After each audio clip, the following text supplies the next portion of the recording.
Welcome everyone to my Thursday chess stream here on lichess and Twitch. International Master William Paschall, we are streaming blitz and classical chess here, and we're going to be playing the viewers with time controls between 5 and 8 minutes with a small increment. Welcome everybody, good morning. It's another cloudy day here in Budapest, Hungary, with smog and air pollution and whatnot, but here at the chessboard it looks a little bit more positive, let's say. Suvic, constant change. Mastermind 14, I don't know that you've got enough games for me to really play. I really require that people have established accounts to play, and don't like playing accounts with only like 5 or 10 games. So normally I ask everybody have at least like 50 games and established ratings in order to play on the stream here. Annihilation, a few more games. He's got 37 bullet games, kind of marginal, but maybe I'd let that slide. Everyone else I'm familiar with. Suvic, will start with you, but you're challenging me to 8-2. Should really be 8-3, but I'll let it go. If you guys want to play, challenge me please to 5 to 8 minutes with a 3-second increment. You can make it 5 seconds if you want to challenge to faster time control, like 5 minutes with 5-second increment. But for the longer time controls, 8 minutes, please please make it 3 seconds increment. Suvic, I'm making an exception here. I don't know, he's played quite a few games, so strange that he doesn't remember, but I also have memory lapse, so I can understand. Let's get started, guys. Yesterday we did a weird opening stream where I play unusual openings, but today we're back to our normal repertoire. I'm going to start with the Caro-Kann. Gladys Troll is copying the sorry we're unable to connect to chat, reconnecting in 2 seconds. Yeah, I noticed that, but it seems like the chat's working. So, working on the Caro-Kann, it wasn't really a regular part of my repertoire in recent years, but it's very hard to play only the Sicilian every single game against e4. The Sicilian is very dynamic and uncompromising, and I feel like I need something a little bit more solid to play sometimes. It's a little bit hard to play every single game, like all or nothing with black playing for a win. And I don't know e4, e5 that well. Okay, so the two main continuations against the Caro-Kann, after e4, c6, d4, d5, the two primary continuations, the most dangerous, seem to be e5, this advanced variation, or the main line with knight c3 or knight d2. In the past, I've tried to play the move c5 on and off, but I don't think that's quite as good as bishop f5. And now bishop d3. I think Suvic played this before. Traditionally, I think the answer to this was supposed to be black plays like bishop takes d3 and queen a5 check and queen a6. But I have had a game or two already here where he's swinging the queen over to g3, and that looks, or h3, probably h3 is probably better to be on this diagonal. I'd like to play bishop g6, but then there could be some kind of e6 pawn sacrifices. I don't know if that's sound or not, but I'm most likely supposed to play bishop takes bishop. The other move is e6, which I guess might be playable for black. I don't know if this is some new trend or not. As far as like playing bishop d3, it's an interesting question. I haven't seen any top-level games where white's played bishop d3.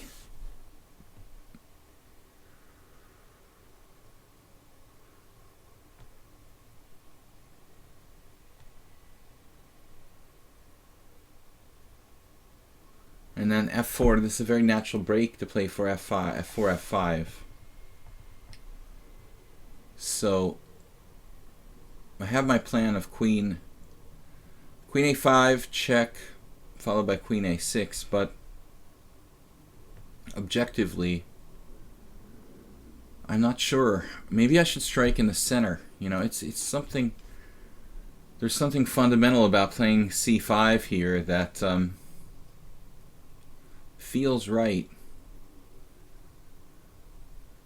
But then he's playing knight f3. Then I could play queen a5 check, queen a6 again. That's kind of interesting. Maybe there's something to be said for this. Let's try something different. I'm out of book here. Sorry for the question. I just registered yesterday coming from chess.com site. Yesterday saw this training streams. Intermaster. I'm not familiar with the rules. Well, yeah, I mean, not that strict, the rules. Just some basic guidelines. Play unrated games with a time control between 5 and 8 minutes with a small increment. And I try to play people who have like established ratings because we've been trolled by like people with new accounts and stuff. So, but Chess Annihilation looks like you have close to 50 games overall, so we might give you a game.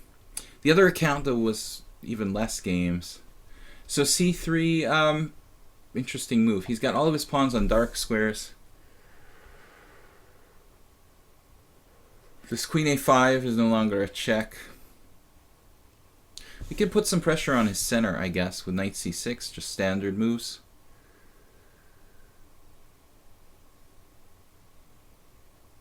I'm really unsure what to play. Pawn takes pawn. I feel like it's premature to play pawn takes pawn here. You don't want to give white the c3 square for the knight. Now knight e2. Suvik just moves instantly. You play a lot like constant change, Suvik. You're playing like instantly, not taking your time.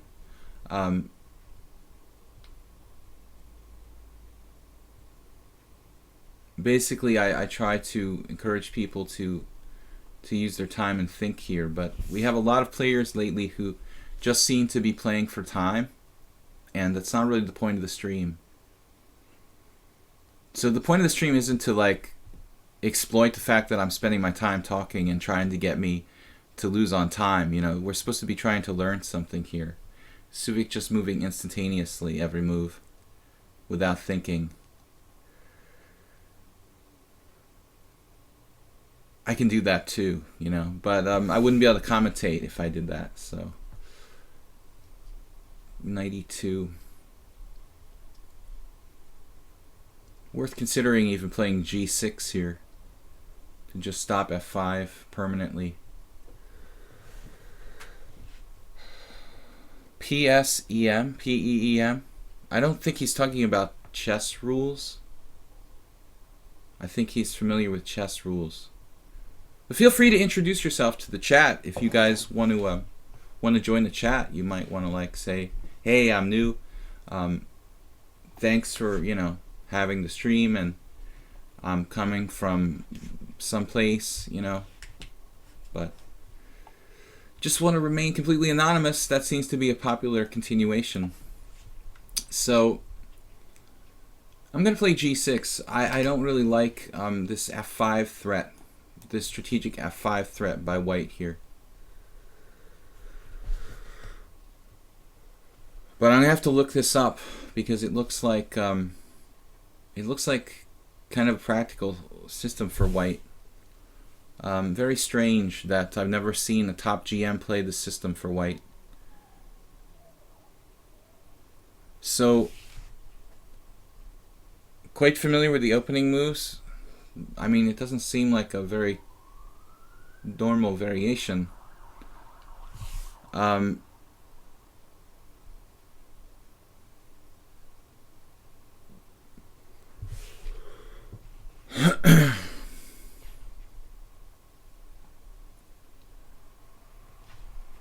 So let's blockade the king side. h5, we have the option to play either knight h6 or knight e7. But knight h6 I kind of prefer because it doesn't block the bishop on f8.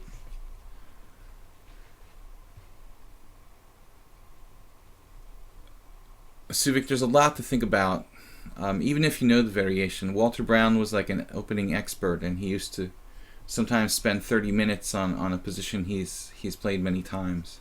I just don't think it's a good idea to play too quickly. There's plenty to think about, even if you know the position. But it is fairly fast. I mean, A2, it's kind of like a rapid chess game.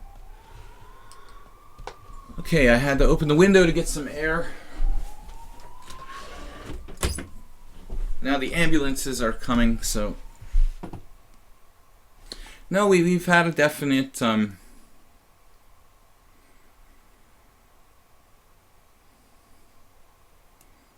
Knight F5 here.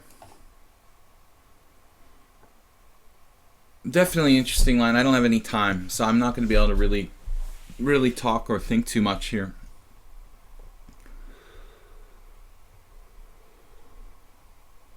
I don't know, we don't seem to have too many regulars. Jeroen, our moderator, is not here.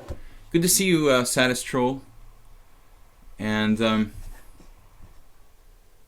Suvik is a relatively new player to the stream.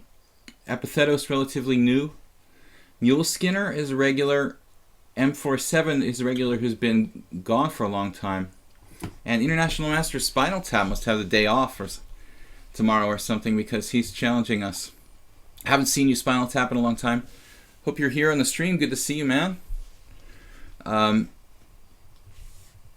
assume that you're back to work. Spinal Tap was here over the holidays, or in the beginning of the month, around the early part of January, playing some games in the stream. So I don't know what's up with this, Spinal Tap. You're a Caro-Kann player as well. I feel strange about this whole Bishop D3 business. A variation that was considered harmless, entirely harmless by theory, and I'm seeing it a lot lately. Quite a few games, and I'm not really sure, that the traditional Capablanca plan with Queen A5 and Queen A6 is really effective when White can swing the Queen over to H3 or something of that ilk. But maybe we need to do a little bit more research. Yeah, Chess Annihilation, I understood exactly what you meant, but we always get some wise guy. Don't mind the trolls, just do your thing, and you're welcome to the stream. We absolutely understood your intention, and it's a valid question. Coming to the stream and you've never been here before, you don't really know what kind of rules we operate by. But thank you for taking part in the chat room, and I really appreciate people interacting with me and the other players here on the stream. So I appreciate that, especially from a new player who's never been on the stream before. Mastermind really doesn't have any games at all. I mean, it's like 16 games. It's kind of hard for me to play him. So now Knight G3. It's basically like a Gurgenidze Caro-Kann type position. Maybe now I should exchange on D4. I mean, still, it's not necessary to exchange on D4.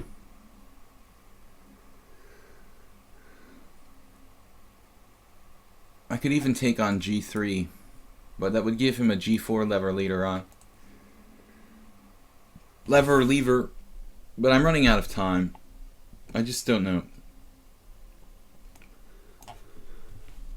Spinal Tap, I got here super early and I'm at the bottom. Yeah, we've got a lot of new people and some regulars challenging. But I think that there's plenty of time if you're going to hang out for most of the stream.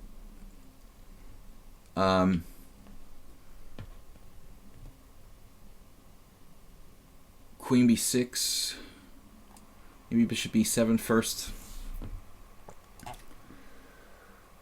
It's basically a Caro-Kann Gurgenidze, where I would have played like G6 type of system, and my bishop wasn't wasted on a fianchetto on G7.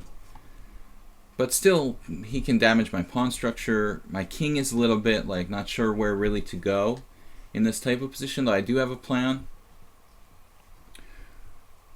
And black's pretty solid, but I don't think that white really stands worse. Despite his bad bishop, his space advantage with e5 kind of compensates to a certain degree. Really focusing on strategy lately, both in my own play and in teaching others. So I do employ a lot of tactics, but that's not really my focus. I think the tactics, like if you if you borrow from great players like Botvinnik, it seems like tactics should be, in my view, like the product of strategic advantages. So we're playing for like accumulation of advantages, and then tactics come up when you have a significant advantage. Tactics start to pop up in the position. So I'm not going out of my way to play for tactics like some players might. I'm waiting for my advantage to accumulate, and then the tactical sort of opportunities will arise. Suvik playing pretty logically here. Queen b6. I've got solid center, better bishop, pressure on this pawn on d4. The only question is about my king position. And in this kind of structure, it's a pretty typical situation. My king could go anywhere, basically. King side, queen side, or stay in the middle. Rook f2. That's a sophisticated move. Defending b2.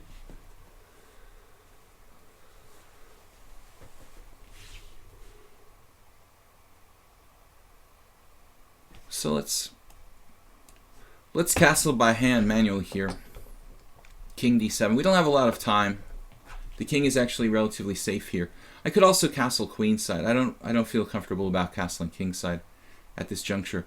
Now he did play a3, which weakens the queenside a bit. He has the ability to play b4, though it's very anti-positional.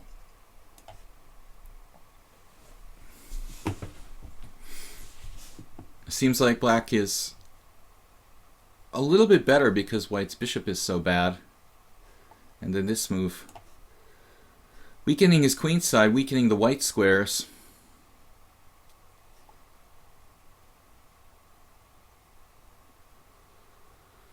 But at the same time, he's threatening knight b3.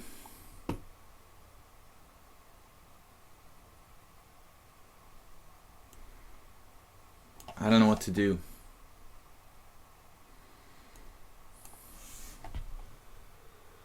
Just play a slightly better ending for black, I guess.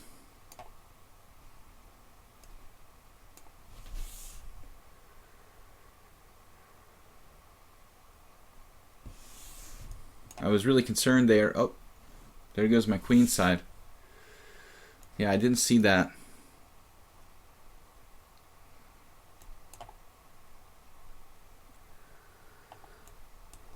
We're just too short of time.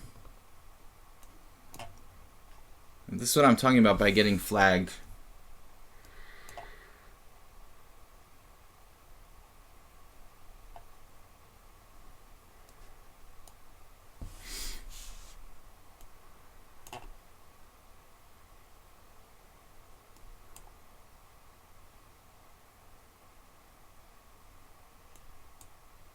Extremely strong.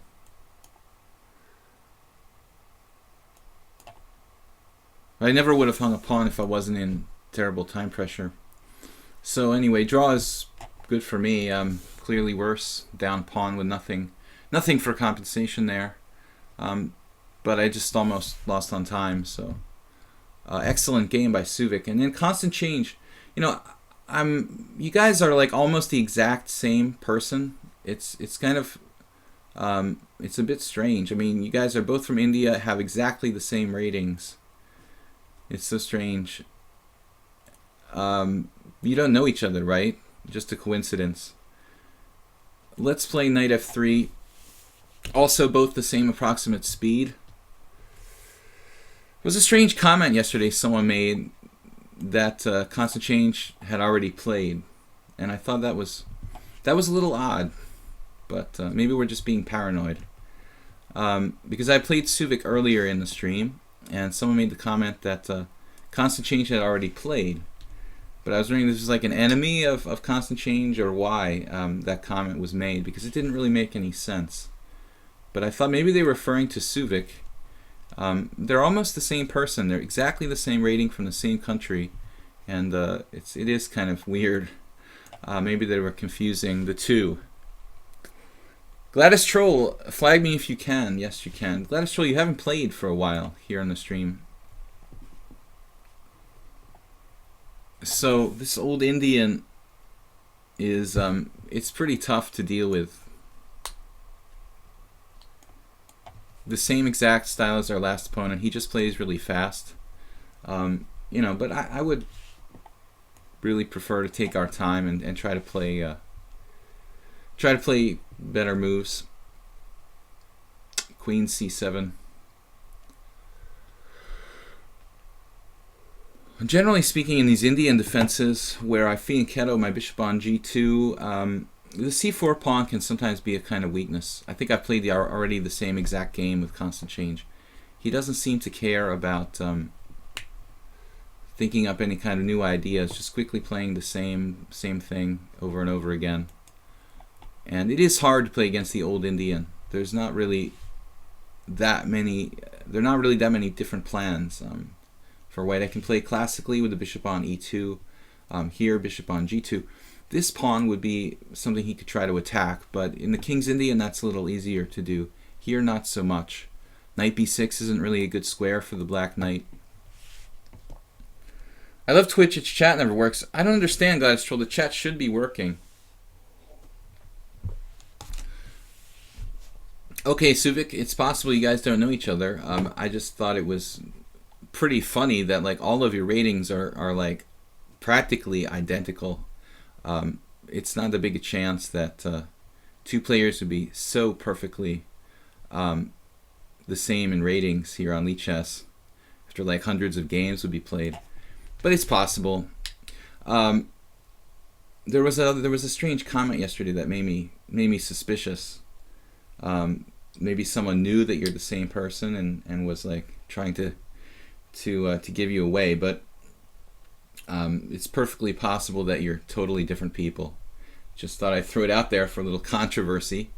A6 is a good plan. He's going to try to play b5, and because I actually have problems with my queen on c2, and it's difficult to deal with b5. So maybe a3, then how do I defend the pawn on c4? That's what I was talking about, the pawn on c4. In the King's Indian, bishop on f1 usually protects it. So we do have that problem with the fianchetto variations with the bishop on g2. Bird the herd, sorry. Enjoying the stream so far. Just wondering why you only play against viewers. Like, we only get to play like 10 games a stream, so it's like I might as well play against people that are watching the stream, right? That makes it more interesting. Should I just like challenge random people and then ignore the people on the stream? I mean, it makes more sense to play the people that are watching the stream, right? Everyone gets a little more enjoyment out of it. Here, I was thinking about maybe c5, but I'm not sure. c5, pawn takes c5, pawn takes e5, take, take, take. We could play some kind of pawn sacrifice. I'm not sure, though. It's really sound.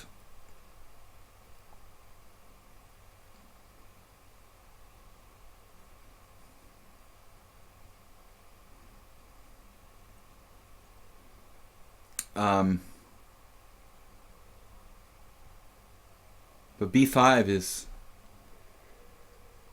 an issue.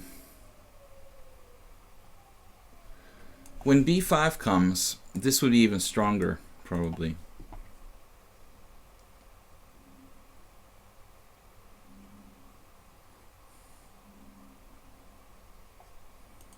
Could play a3, stopping b4. And and then meet b5 with c5.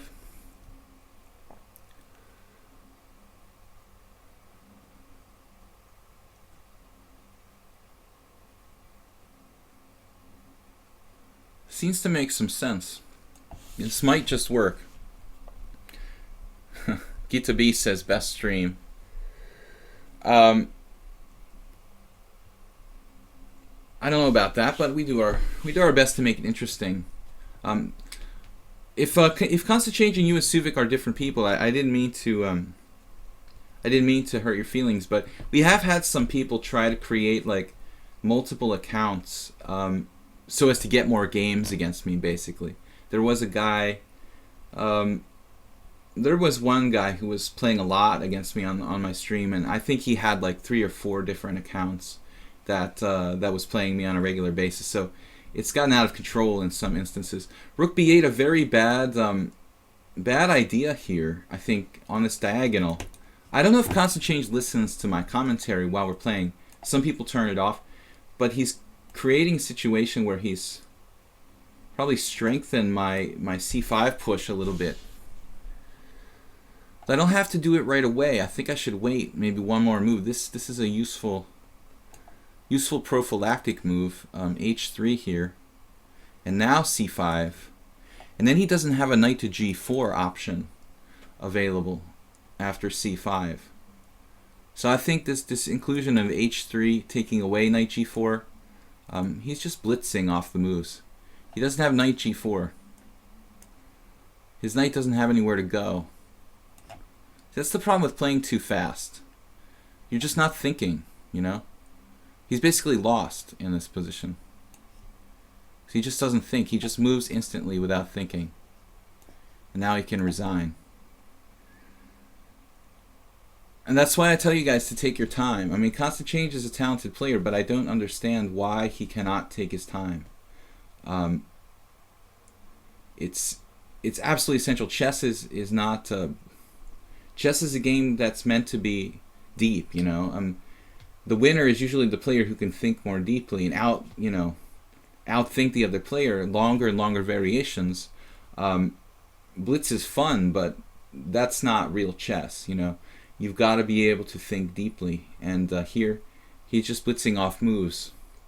16 moves in 1 minute, and now he's got a lost position. Is there any way to watch your previous stream again and again? Suvik, there, of course. I mean, the streams are saved on Twitch for like 2 weeks, but you can watch the streams on YouTube. I do upload them all to YouTube. So the YouTube channel, Video Chess Training on YouTube, my YouTube channel, I do upload 95% of my live streams. Constant Change now, he is getting a little bit of counterplay with like bishop takes b8, bishop takes h3. The first question is maybe I should just play g4. But in that case, let's see, g4, knight takes g4, pawn takes g4, bishop takes g4. He sacrifices a piece, and then I take on b8, he gets a piece back on d1, and he'll be down like a piece at the end. But he'll have like 3 pawns for it. If I played g4, I would think, actually, knight takes g4, I could even just take on b8 in that position. And bishop takes g4, pawn takes g4. The problem is it's difficult to decide which move. Bishop takes b8, bishop takes h3, bishop back to f4, knight g4. Kind of complicated. Bishop takes b8, bishop takes h3.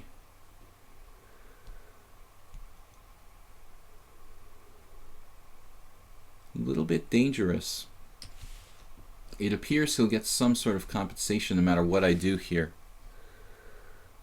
I think we'll watch those carefully. It will help us. Queen h5.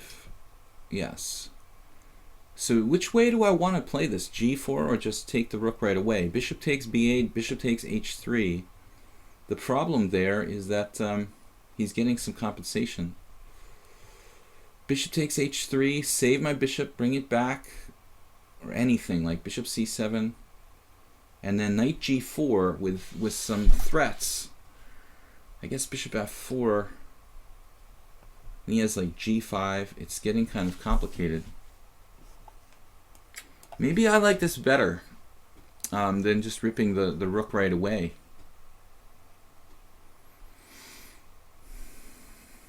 And then he has to decide which way he wants to play this.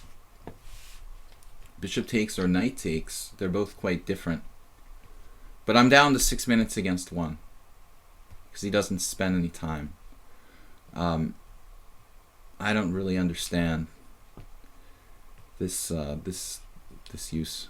Bishop takes g4. Well, this way I'm going to take on g4. If I take on b8, you take on d1. I must take this. And he has 2 pawns for a piece, 3 pawns for a piece at the moment. However, I still prefer white. 3 pawns for a piece is practically enough compensation. Maybe I should just take that guy now.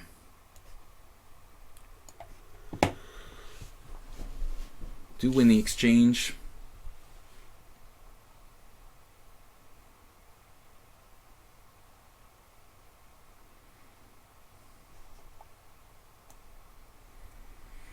No apparent win here for black.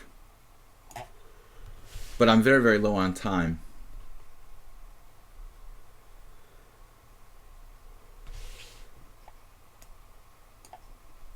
I just basically can only move instantly.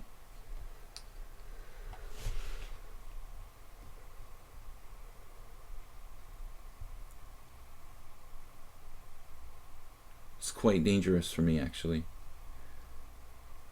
My instinct tells me that white should be better, but practically speaking, this is not so easy. And there I thought he had a better move, queen f4. And this move is odd. It sort of freezes me.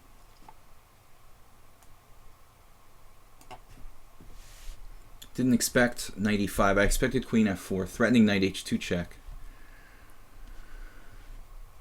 He's down a full rook here. That's like too much material. So I can give some back.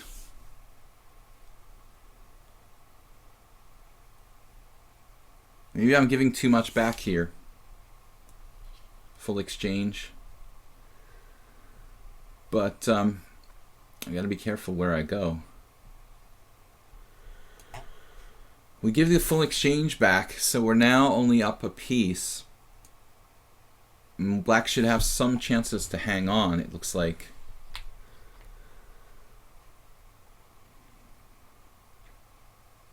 Objectively very tough to call. White's clearly better. The pawns aren't that great, they're doubled.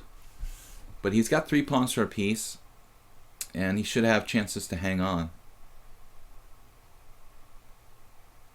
I didn't play this accurately, but I had very little time to calculate. Now we need to try to blockade on the white squares.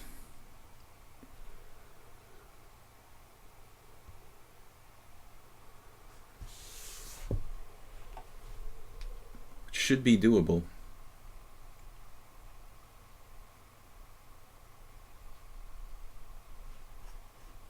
His pawns are this exchange, rook's exchange. Very technical situation. Maybe it's going to be impossible to win. I mean, I don't know. There's not enough pawns left, I feel like. I should have to avoid the exchange of rooks. Most likely. Yeah, I mean, it feels like there's very good chances this is a draw. In any case, only I should really have chances to win. We might have another draw yet today.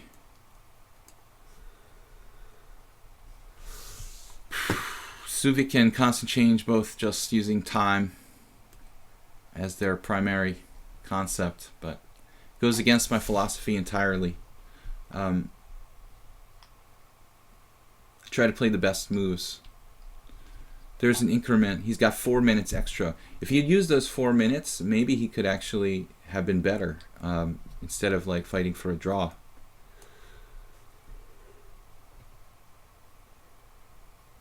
So I mean, it may seem like a victory here for Black in that he's close to equal, but I think it's a waste of 4 minutes.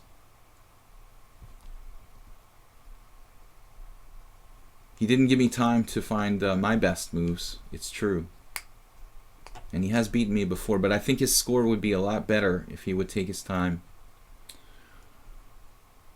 I think that people get used to playing a certain time control, and it's hard to make the adjustment. You know, if you're playing 3-0 all the time, it's hard to make an adjustment to 8+3. Can you mate with bishop and knight? I had to do that against Grandmaster Vladimir Georgiev once in the Chicago, in the U.S. Masters to qualify for the U.S. Championship. I had a funny game against Georgiev where I was down the exchange, and then like in time pressure he hung a whole piece or something, and so at the end I had to give mate. This is a good move, h5.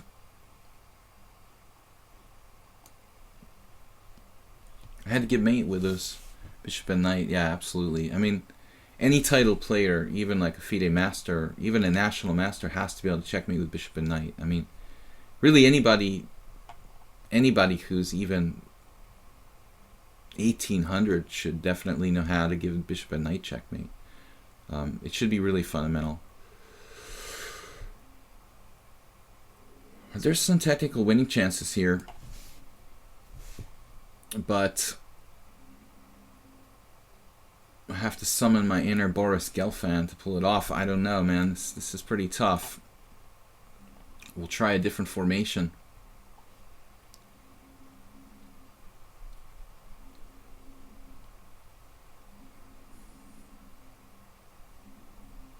His queenside pawns are pretty inflexible.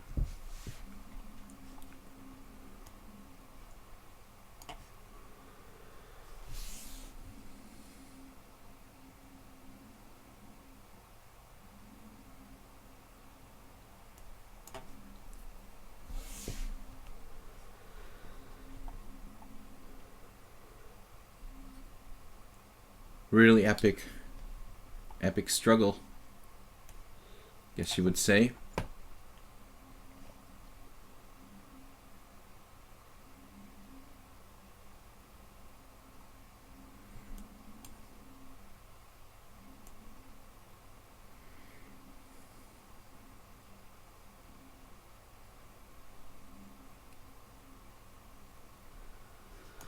Doing a pre-move.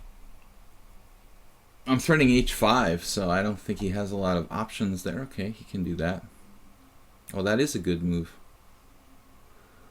Wow.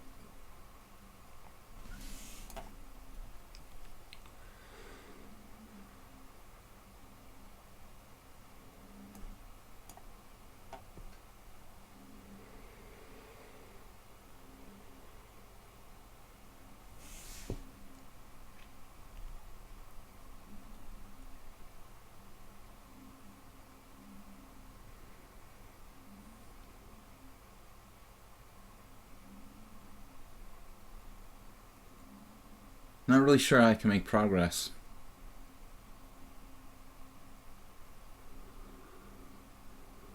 I don't know if I can make progress here.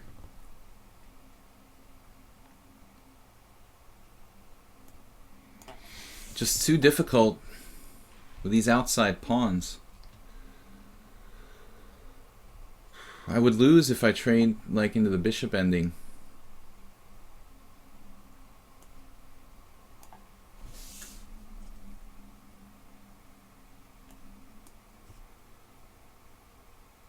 I don't think this is a win. I don't think I can win this position. It's too dangerous, this outside pawn here. There may be some way theoretically, but it looks too difficult. So very bad technique. Mastermind just doesn't have enough rated games. So I'm gonna skip that challenge. Mastermind, I'm sorry, but I'd just like to play players who have like closer to 40 games or so. Like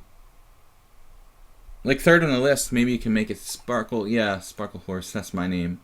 Spinal Tap, I think you're going to make it, man. Try to stay awake. Annihilation, wait. Annihilation, I'm really, because you were chatting in a stream and whatnot, I'm going to accept this challenge.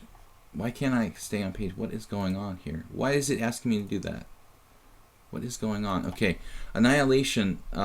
Normally I wouldn't accept it, but he was, asking in the stream nicely, and just about enough games. He does have 50 games overall. I mean, I ask for approximately 50 games from people, so if he doesn't answer, though, on spectator already. Alright, e4. We'll go to our main defense. You got off tomorrow. I thought so. You're not going to make it. I couldn't accept the other challenge, Spinal Tap, so you're third on the list. You just need to survive another 40 minutes or something. Maybe 30 minutes if I can take these guys out. Epithetos, you just moved d4 and you exited. What? Epithetos, what? I was in the middle of a game with you? Epithetos, sorry if I did that. Did I really just do that?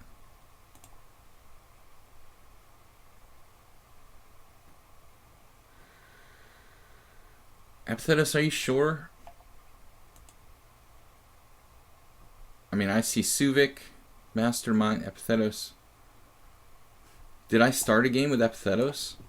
Am I crazy?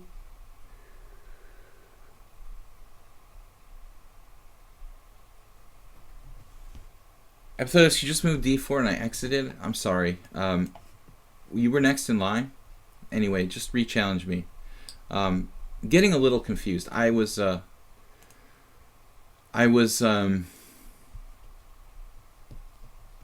losing my mind or something.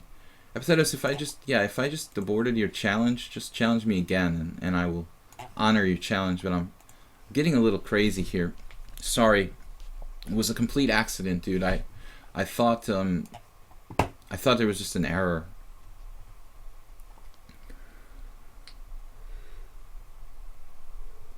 So, generally speaking, I do require 50 games approximately.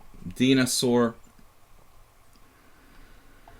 I'd love to play, but you just need to change the challenge to 5+3 because 5-0, as you can see, I'm already losing on time at 8-3. So 5-0 is not pretty. I just did do that. Sorry about that. I don't know what got over me, but what came over me. I had some hallucination that I wasn't playing a game. I was wondering why it was acting so weird when I tried to close the page, but I got confused, guys. Sorry. Don't ask me, man. I'm an international chess master. I do some weird things sometimes. I've told the story about how I moved 2 times in the same game against this old guy at a serious tournament. How I actually made 2 moves in a row in a slow over the board game. So if I can do something like that, it's hardly strange that I would start a game here and then abort it on move 1 by mistake and not remember 5 minutes later, 1 minute later. We do some strange stuff sometimes. Okay, so Annihilation knows to play knight b3. This is something that, typical amateurs don't know. This is theory. Knight back to b3. And then he's playing a very aggressive system with bishop to g5, which is considered to be pretty much like the main line for white here. And now I have to remember what I'm supposed to do. I think I recall what I'm supposed to do. After bishop e6. Just trying to recall this. This is a very aggressive variation. And who was it actually? Constant Change was trying to play the classical Sicilian without playing knight b3. And a lot of other players too. But first of all, white bears down on the d5 square, and he also avoids exchanging pieces, which is important when you have more space. So this, Although it seems strange to beginners to retreat your knight away from the center and move the same piece again, it's actually kind of an advanced strategic concept. Epithetos. Anyway, so are you still playing me? You're not like aborting the game? I didn't know I was allowed to play 2 games at once. I didn't even know that was like possible. But have fun with that, Epithetos. Okay. But if you want to, you can cancel that game and come back here and re-challenge me and actually play your game. But it's up to you. It's your call. If you wanna play the empty board and have that be your game for today, that's perfectly okay with me too.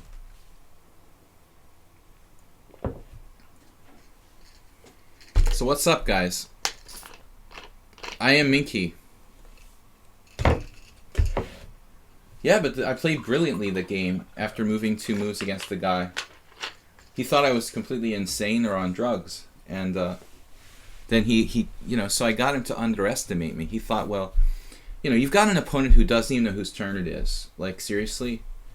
You figure your chances are pretty good. I mean, it's a serious chess tournament. You're a master and your opponent can't even keep track of whose turn it is, You figure your chances are pretty good. Annihilation 9-6 now, coming with the heavy-duty theory. King H1, I mean, this is very advanced because you got to know something. I mean, F4 allows B5, which is what I was just trying to remember a minute ago. It's a pretty advanced tactic for black. F4, B5, and if like knight takes B5, knight takes E4, and if bishop takes B5, knight takes E4, bishop takes C6, queen B6 check, followed by queen takes C6. I'm just trying to recall what I'm supposed to do now. I still can't play D5. And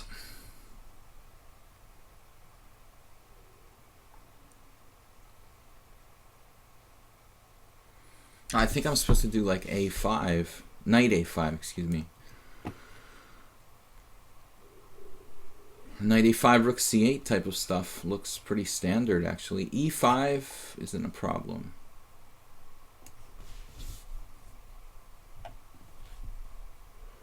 Epithetos said I should be on the bottom of the list. You aborted and re-challenged you to 8-3. Well, you're just figuratively on the bottom of the list. You're actually at the top of the list. You would be next. So, because nobody plays this variation against me, I kind of forgot, like, if this is the main line or not. Try not to make too many pawn weaknesses. Sometimes E5 in such positions is dangerous, but in this particular one, it's not, because obviously if I play pawn takes pawn, he plays queen takes queen, I take back and wins a piece with knight takes A5. But the idea is that his bishop's on G5, so I guess if he plays E5, I can play knight takes B3, and if he plays pawn takes F6, I take back on F6, and his bishop is attacked. So it's kind of like a Peart's defense trick. Epithetos, I think this is probably main line for this. Knight B3 though. I'm guessing knight B3 is to D2 is not the normal move.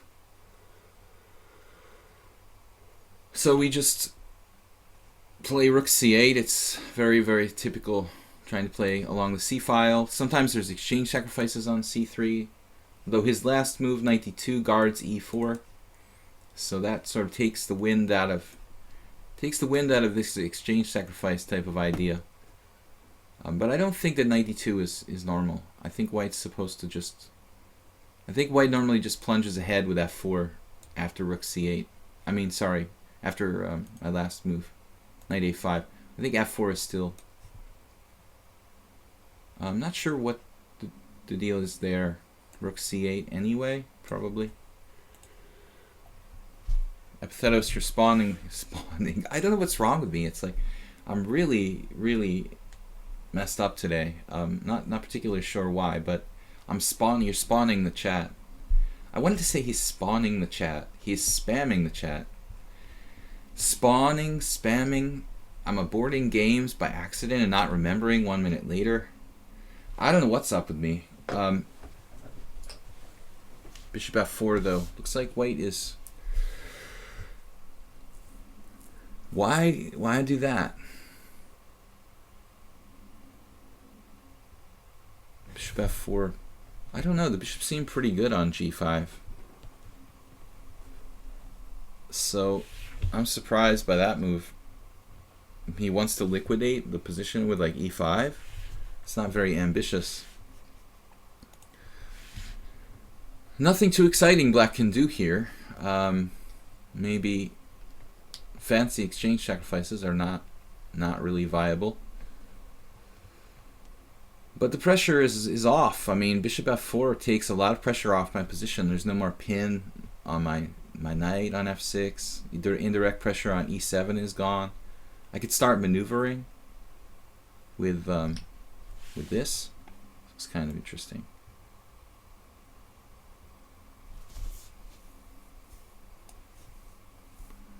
Looks kind of interesting to open up this bishop on g7, no? It's not an unusual dragon maneuver.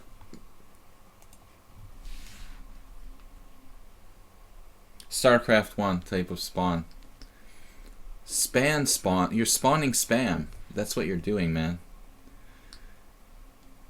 Is that revenge for me aborting the game against you? I hope that Spinal Tap isn't asleep. Spawning spam with Spinal Tap. And it's getting hard to speak. Speaking spawning spam with Spinal Tap. Knight a4.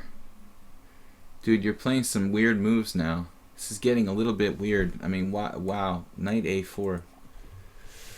Randomville. Bishop f4, knight e2, bishop f4, knight a4. That's pretty bizarre. He saw that his knight is attacked on c3, but I think this is even worse. You're leaving the center. I mean, I can understand that there's no way to protect. I mean, you could play this. It's pretty ugly, but like knight b1 if you want to protect your pawn. But I think it's better to sacrifice something there. I'd have to give up my dark squared bishop. I'm not sure I really want to give up that piece to win a pawn. Maybe if I had no other options. But this looks good for black. Just a question of knight a4, knight a5 to c4.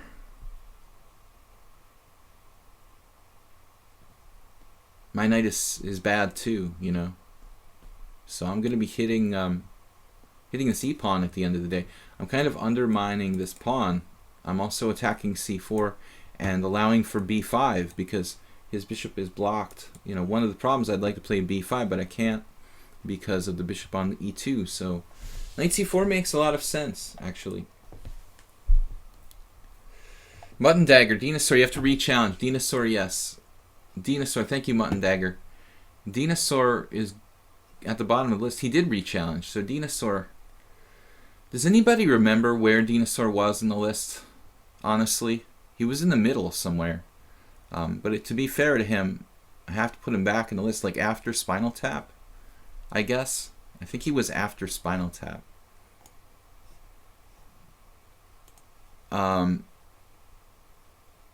Killer 2003, that challenge is okay. Corwin. Delhi Bali needs to re-challenge with an increment like 8-3. Yeah, so now we're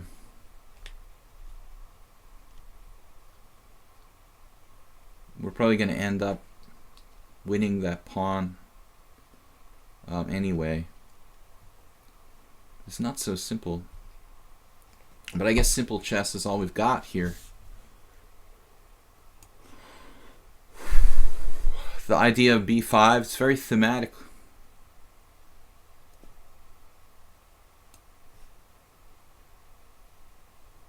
Right?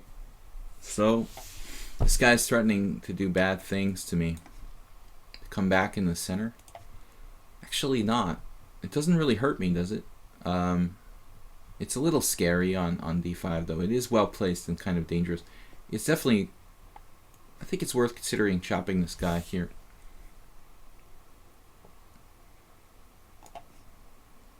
I said I didn't want to part with my bishop for the knight necessarily, but honestly, the position is very simplified.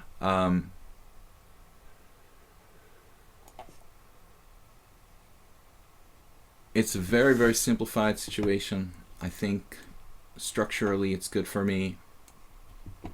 He has limited attacking potential because there just aren't that many pieces on the board here. So it pretty much makes sense.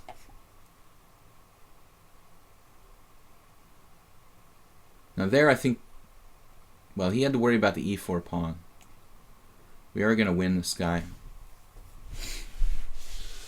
So f4, he must maybe concerned about something like queen c6.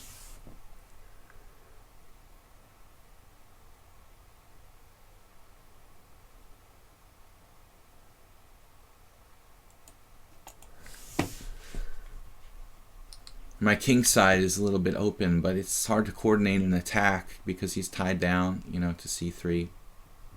And this pawn is something to think about.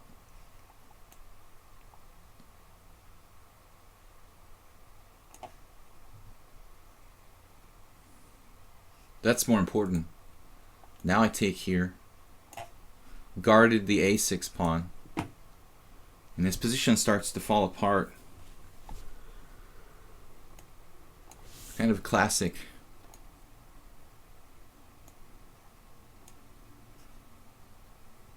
He could have saved that maybe, but I don't think objectively White can save the game.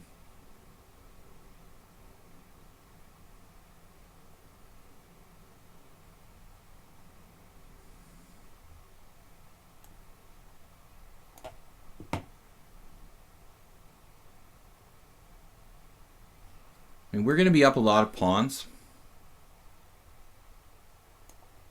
Seems like Annihilation has pretty good tactical ability there. He saw rook takes a6, queen takes e4 maybe. That was really nasty. Because I had a back rank there. But now this is just winning. Maybe just b3. Passed pawns are too strong. b2.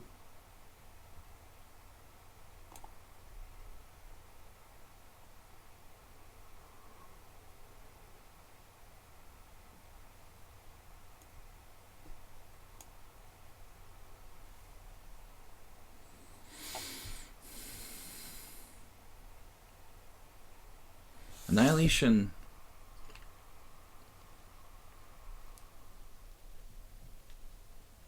kept it close.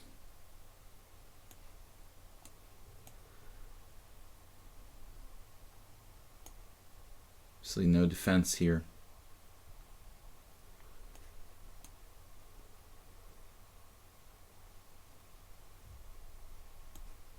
Where's the mate? Almost hung my queen. I don't see the mate. I don't have any checks anymore.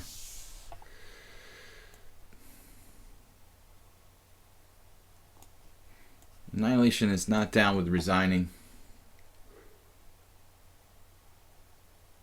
The way I played that, I can kind of not blame him, I guess. But it would save us some time, you know, when you're just like down pieces in an increment situation to just resign. I mean, there's 0% chance that you're going to save this. It's not like it's sudden death, man. If it's 5-0, you don't have to resign, but here you have to resign because it's really hopeless. Thank you. So Mule Skinner will be next after Apathetos, and then M47 and Spinal Tap. Apathetos, sorry about aborting that game earlier. Could you please look at the move after the game? Like Queen C8 was mate. I had a mate. Queen C8. Well, I had a mate with Queen C8.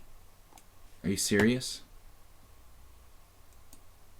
But he had a pawn on F4. I mean, Queen C8 could never be mate. He could play F5, right? It was a check. I didn't see it. There was probably a check I didn't see, but I don't think it's I don't think it's mate directly. But needless to say, I mean, I played it pretty sloppy. Just my time was kind of low. So I missed mate, seriously? I don't see how queen c8 could be a mate ever, because he has a pawn on f4. He could play f5. Or didn't he have a pawn on f4? Am I hallucinating?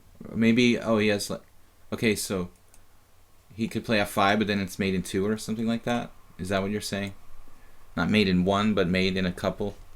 Oh, you mean queen c1? He had queen e1. Yeah. No, it's not that clear. There are a lot of easier ways to do it.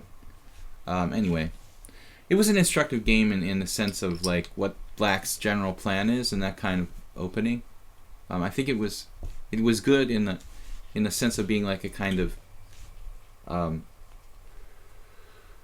good primer for like the general plan for Black, what the general plan should be. But he played some strange moves, like bishop f4, retreating the bishop from g5. That was the beginning of where he went wrong. So Epithetos, bishop g2, the most common variation of the English opening, symmetrical, probably. Black has a lot of different setups, g6, b6, d5, e5, e6. Welcome everyone, International Master William Paschall here. We're streaming from Budapest, Hungary. I'm a little bit loopy today. I don't know why, but hopefully we'll get it together. Maybe the problem is that I woke up too early. Usually I'm complaining that I'm like sleepy and not awake yet, but maybe the opposite is true today, that woke up too early and it's having a strange effect on me. So e5, yes, the Rubinstein variation. This is actually probably Black's best. E5. Getting the space, you know, it's basically a Marazzi bind in reverse. And then bishop e6. It's a funny thing about bishop e6. But this isn't the most common move order, actually. I mean, typically I would play knight c3 and then Black would play knight c7. Well, he's somehow not playing knight c7.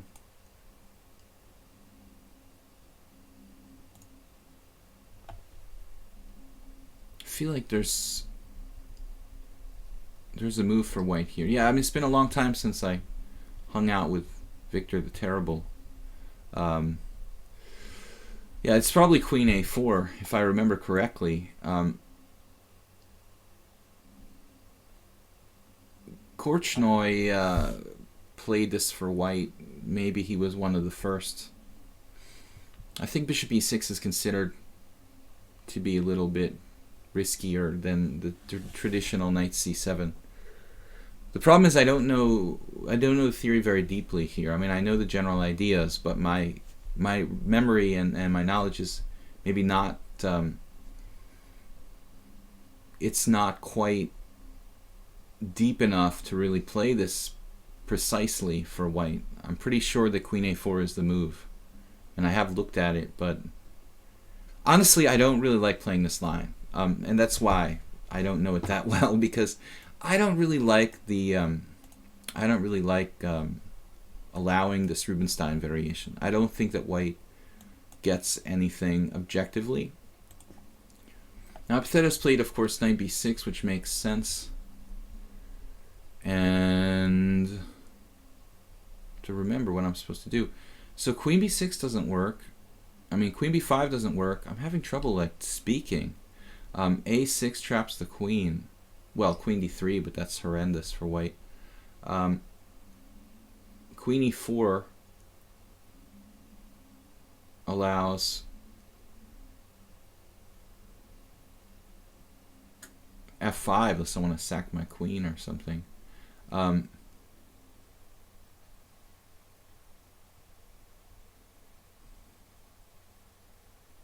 e4, f5, queen e3, knight c4.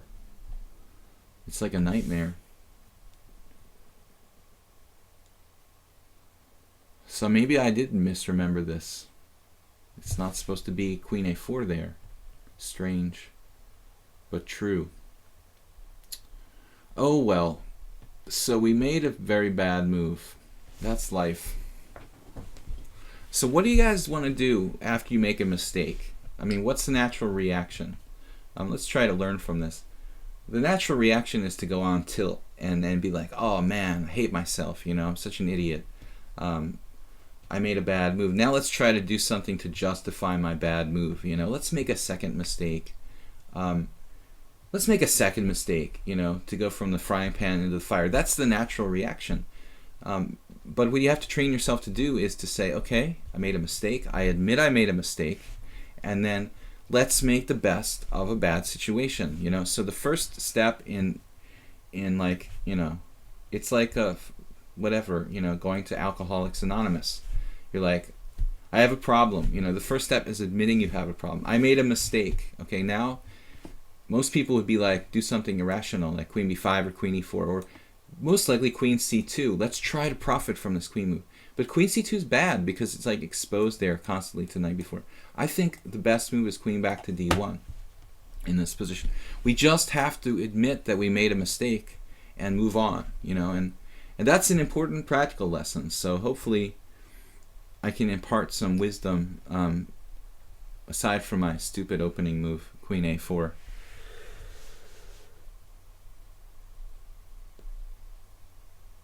Chess Annihilation, thanks. Good to play against a player like you. I always do analysis with my coach, Branko Tadic. Yeah, thank you for joining us here, Chess Annihilation. I really like that people kind of get involved with the stream, and it becomes like a community. Thank you for sharing like about yourself. It's much more educating and interesting if people get involved. Not just remaining like anonymous people, lurking on the chess server. So anyway, I really just confused this with a different position. The queen b5 is bad. It like traps the queen, or have to play a horrendous move with queen d3. Queen e4 is a normal idea, and I'd like to play queen e4, but he has f5, and this is not an unusual plan to play queen e4, queen e3. But again, this really annoying knight c4 move, when I'd have to play something ridiculous like queen g5, and my position looks kind of incorrect, honestly, after queen h4. My queen is almost trapped. I mean, it may in fact be trapped. So queen c2 would be the move that I think most people would say, oh, I'm going to try to like justify moving my queen, and try to profit from it. But you're just walking into knight d4 and knight b4. And I've played the Accelerated Dragon a lot myself, and I know that sometimes this knight retreat, it's not really bad for me. So he actually played knight d5. Okay, you shouldn't play knight d5, Epithetos. I guess you should just play like a developing move, such as bishop e7. You're giving me a second chance at redemption with knight d5. So thank you for that. I royally screwed up the move order. What did I do wrong? I think, well, first of all, it's more accurate to play knight c3 here. I castled first, and that's not as aggressive or incisive. So I'm supposed to play knight c3 right away. That's my mistake, is castling instead of playing knight c3. I've been a little off and groggy. Anyway, so we're into a reverse, Marazzi reversed here, and something I play a lot with black, but I don't know objectively what the best is. You could do knight g5 maybe, but I don't really like those. Bishop takes g5, bishop takes g5, f6, and I think black's equal. Maybe black's equal anyway, though. Maybe black's more than equal. I like to play like I'm black here, kind of traditional Marazzi, but I wouldn't want to play this position for white. Like, I feel like it's a waste of the white pieces. I have a position that's basically like I'm playing black, and I wouldn't really be happy if I got the situation. And I think the whole variation with the whole Rubinstein variation, if I had it all to do over again, honestly, after d5, first of all, my whole move order, I prefer to play like knight c. I would prefer to play knight c3 rather than g3 straight up. You know, I think I was just making moves, but this is a little bit better, you know, to get more direct control of the center. Then play g3. We have more options. So Epitheto's taking time though, maybe taking too much time. So just if you make a mistake, admit you made a mistake, you know, and accept it and move on, you know, and try to make the best out of the situation you've got. I've learned that lesson a lot, and sometimes we still find it hard to deal with it in the heat of the moment. You're like angry with yourself. I can't believe I did such a stupid move, you know. You got to just take a minute and calm down, and then try to be objective at all times. It's very hard to do, but Queen A4, confusing the position. So in fact, I mean, his bishop e6 was actually probably quite accurate. He doesn't need to play knight c7, and he can do that anyway, though. There's a real argument for knight c7 here. I like that line with colors reversed for him to keep pieces on the board, because essentially black has more space, and so he should avoid exchanges. I played Magnus Carlsen's dad in a famous for me moment when we actually had this variation with Magnus's dad in a tournament, and this was a long time ago, before I knew Magnus, and this little kid came to the board and was analyzing the game with Magnus's dad and I, and I was like, man, that kid is so arrogant and confident, you know, he thinks he knows everything. And I was holding my own with the kid in analysis, but it turns out it was Grandmaster Magnus Carlsen. Anyway, I'm just getting off on a tangent, but ironically I played the variation with knight c2 against Magnus's dad. Just kind of random story to throw out there. So that's probably one of the last games I played in said position. Of course, we're talking about with colors reversed, but one day I'll write my memoirs and the story of Magnus's dad and analyzing with Magnus. Bishop f6 is Bishop f6 is not ideal for black. You know, it's better to play f6. Nick DeFermian, another word of wisdom. Nick DeFermian, grandmaster from the U.S., who lives, well, maybe still is in Denmark, famously told me the very deep pawns should protect pawns, not pieces. You know, so in general, f6 is a better move than bishop f6. Here maybe knight d2. Bishop takes g2, king takes g2. Question with that would be, can he trade on g2 and then play like b5 to make my life difficult? So maybe I should play a4. Blockading.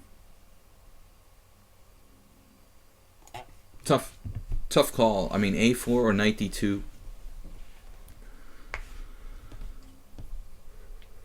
Is this the game? Take care with putting links on the stream. Yesterday we had a troll. So I just caution anybody. I mean, I think that you're probably like putting up a legitimate link. I am Mickey, but just to caution everybody, always double check before you click somebody's link that they put in the chat. Probably Minky's link is cool, but kind of take a look at the address and make sure it's something that's not like ridiculous. Yeah, probably that's it. I am Minky. Heinrich Carlsen versus me. It might be in the database. It probably is. It was a slow game. So a6, a5, fixing his pawns. Yeah, it was a funny story where I didn't know Magnus was there, and I didn't realize it was Magnus's dad. I mean, there's probably like a million people named Carlsen in Norway, so I don't just assume like everybody is Magnus Carlsen's dad automatically. And he wasn't that famous.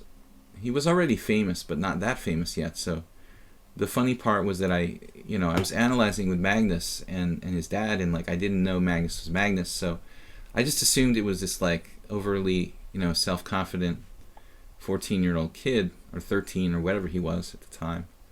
Kind of a funny story. One day I'll share that with the world officially.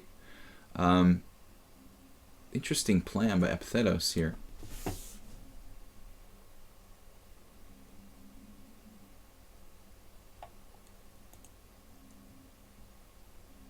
Don't really know which way to do this.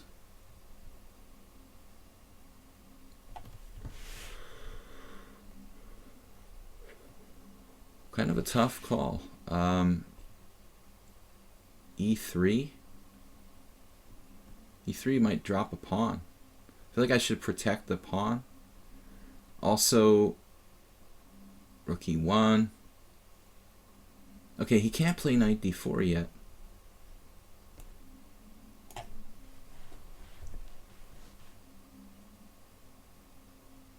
No, he lost on time. It's a tense position, and I think that it's objectively equal. I don't think that either side has a really big advantage. A quarter in Norway is named Carlsen. I was thinking like this arrogant little kid, I couldn't believe he was like interrupting our analysis and stuff, But then I started to think like he's pretty good, I mean he was like matching me like in analysis. I was even like, wow, nothing overwhelming, but I did have the feeling something weird was going on. Like why is this kid like so good that he's like after the event though? I mean, I never realized his identity at the time. I mean, even shortly afterward, I told a friend, I was like, there was this arrogant little kid. I was playing his dad, and I mean, he just kept like sticking his nose in the analysis, and he was pretty good, but I mean, it was like, he should really just not interrupt, like. And the next day, the funny thing was, the next day there was a rapid tournament, and the same little kid was there. Again, I didn't know it was Magnus, and he was actually top seed in the tournament, but I didn't look at the cross table really.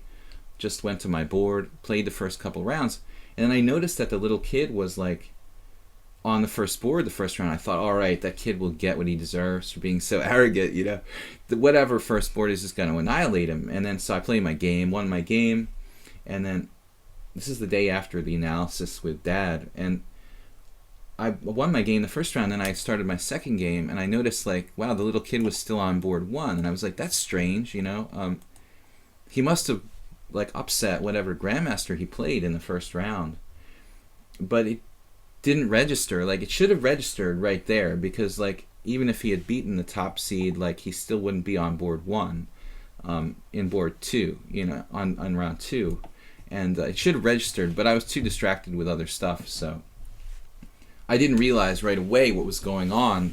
And then it happened that like I got paired with him in round 3, and I realized like what was going on. It was Magnus all the time, and he was actually like 2-0, and then got paired with me in round 3. I think it was round 3, and so it was funny. There were no hard feelings. I wasn't like rude to him at any point, but just I felt kind of like embarrassed. He didn't know like what I was thinking, but all the time. But anyway, it was just kind of funny, and I put up a good game against him. So I reached the queen ending where it was maybe holdable, but he was just too fast. I mean, you guys have seen me get in time pressure, and I was like worse in a queen ending with even material, but Magnus had like 3 minutes to 1. It was just, even when he was like, even when he was 13 or whatever that was, he was incredibly good in endgames and merciless. So that's my funny Magnus story. But never been published anywhere. Did you get wrecked by Magnus? Well, no. I mean, I was the only player who almost drew against him.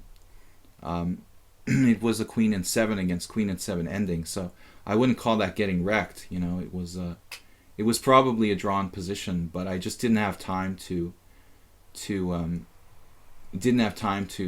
defend perfectly like a computer would have drawn. But I just had like a minute left in queen and 7 versus 7, and it was pretty complicated, so lost the pawn eventually. That was the only game he didn't just like easily win. He beat a couple of GMs like handily without any resistance really. So he was already like 25-50 when he was, I don't know if he was 13 or 14, but he was already a GM at that point. You can revenge yourself at Play Magnus app. You can choose age 13. Stream it right now, right here for your redemption. Is that a real thing, or are you just making that up? No, I feel no need for revenge. No need for revenge. Just it was kind of a funny story.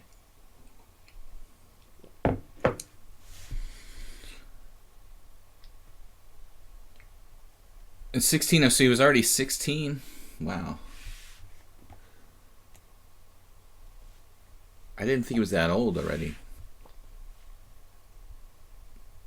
He wasn't very tall. I mean, I guess he's not that tall even now, but I had the feeling he was even younger, like 14. Bishop E2. We got another Marazzi, the same position with colors reversed. Now we get to see what I do against Mule Skinner. Guys, we're going to be streaming for another hour. Hope I didn't miss any challenges. Poor Spinal Tap gave up. Yeah, I didn't think he was gonna make it.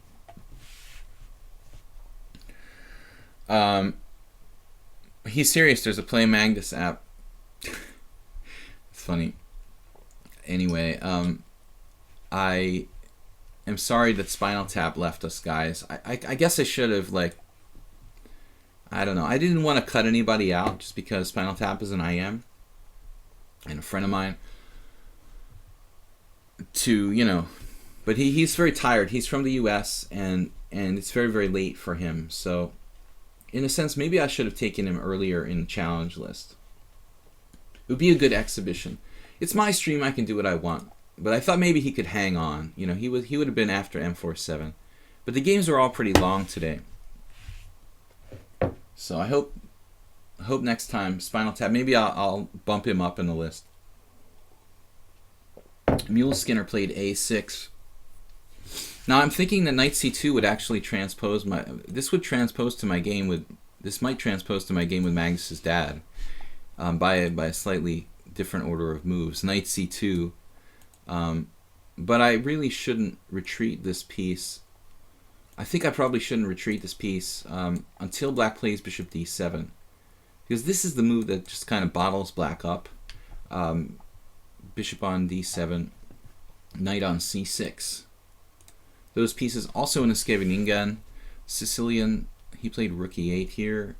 It's not really. This is a reflexive move, Rook E8, that shows that Mule Skinner is thinking in terms of like Bishop H6, but in reality, that's not White's plan at all. In fact, White doesn't really want to trade dark squared bishops, and it doesn't really want to trade any. I don't really want to trade any pieces in this position at all. So you don't have to play Rook E8. It's not really a great move. It's not a terrible move. It defends E7, but it doesn't really do anything like constructively for Black to break out of the position. So now Rook C1. Rook C1, Rook FD1. Not really sure which move to play. Now knight c2. Knight c2 is not as good as it would be. Maybe I'll play f3. There are some other ideas you could probably try to make rook e8. To make rook e8 make sense here. Yeah, Pukro, rook e8 holds e7 in case of bishop g5. There are some functions you can come up with for it, but more or less, believe me, how many times I've had to play against the Marazzi for black, you just can't really afford to make any kind of slight inaccuracy, because already the position is really uncomfortable. Rook e8 is a slightly inaccurate move. f3 now, it's against b5, securing the e4 pawn. I'm not certain it's the best move, though. I didn't really like rook c1 because then knight c2 would look kind of redundant. Wasn't sure what I'm supposed to do. Rook fd1. It's actually interesting to put the rooks on c1 and b1 in these type of positions. So we have Mule Skinner here. Sort of unsure what to do, I think. You should use the Gary Gambit. Knight b3. Knight b3 would transpose to the same idea that we had the other game, right? Knight d7 now. This is one classical way of transferring the knight to like the c5 square, which is like a usual blockading plan that I use myself, oftentimes later on, not right away. What is the Gary Gambit?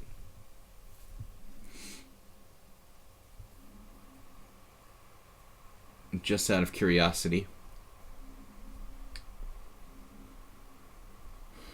He's going to play for knight c5, I guess.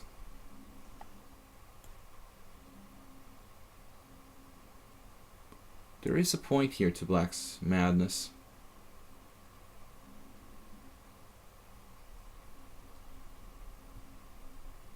I have doubts about f3. Maybe I should play knight c2. Or even knight b3, but I prefer knight c2.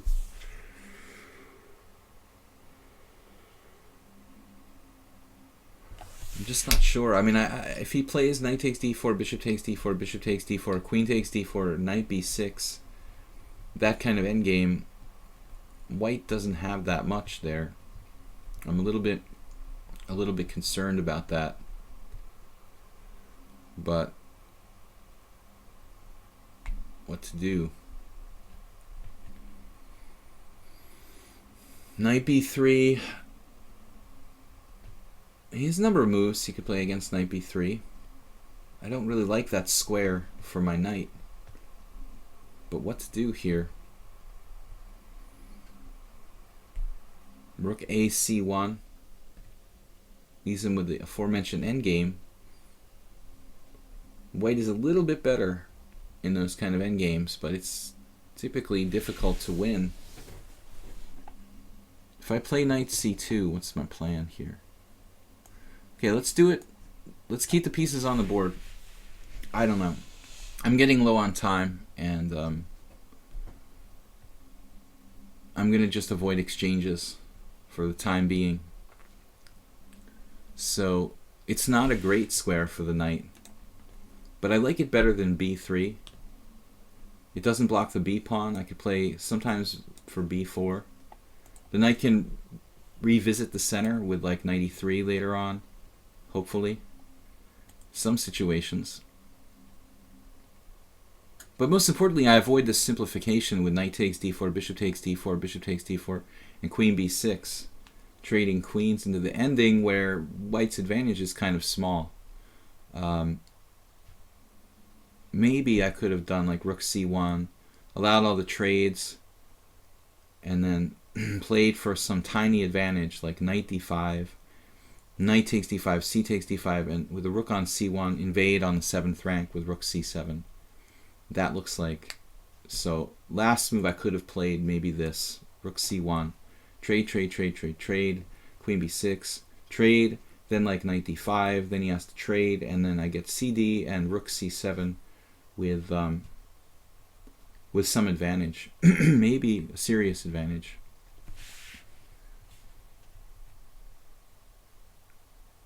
Blue Crow.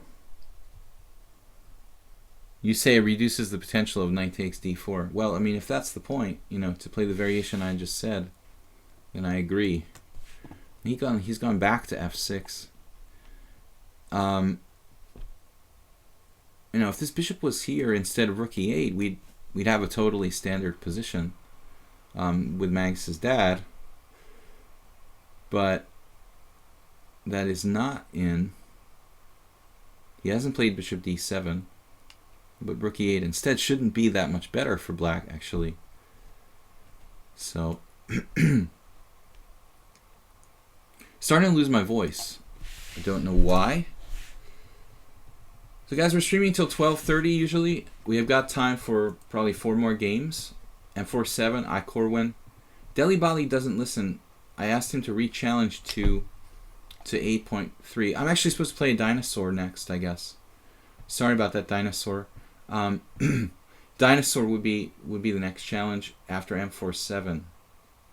I'm not sure, you know, which one was first. Those guys are around the same time. So, Dinosaur, I didn't forget that you were challenging earlier. This kind of position is not really good for this time control.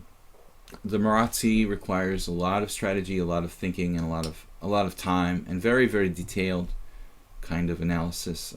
It's not a good opening to play in blitz for either side. So 95's coming up. Some lines. I guess I play b3 here and just keep him tied up. Not very ambitious, I guess.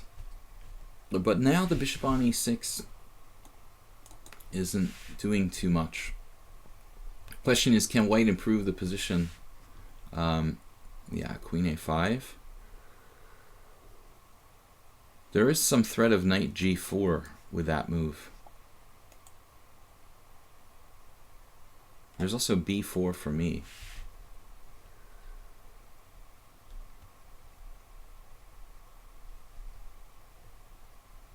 Now, how serious is knight g4?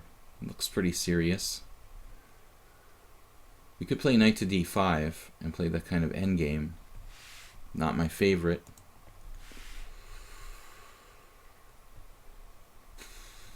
Knight d5. Queen takes, bishop takes. His bishop's on e6 though. I guess it does seem okay.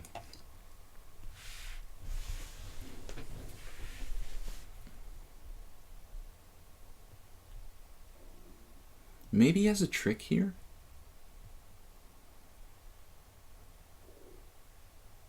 Knight takes, a queen takes queen, bishop takes queen. Okay, I mean, this is clearly a bit weird to allow his knight to get sent out to a5. I mean, maybe he's close to losing a piece here.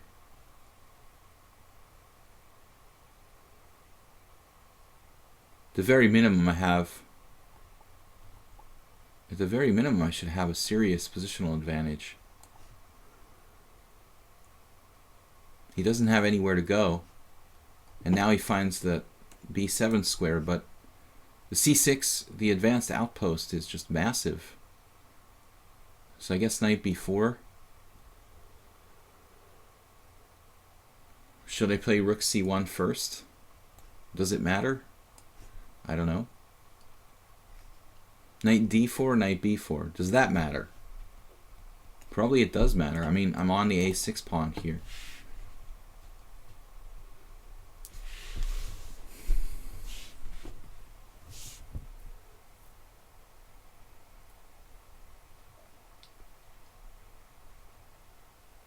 And we don't want to win a pawn if it means giving up control of the c file entirely.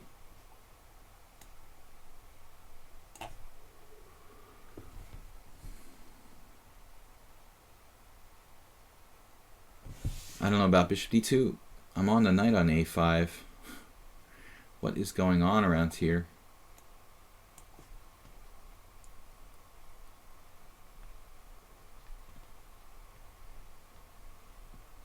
Now that should do something.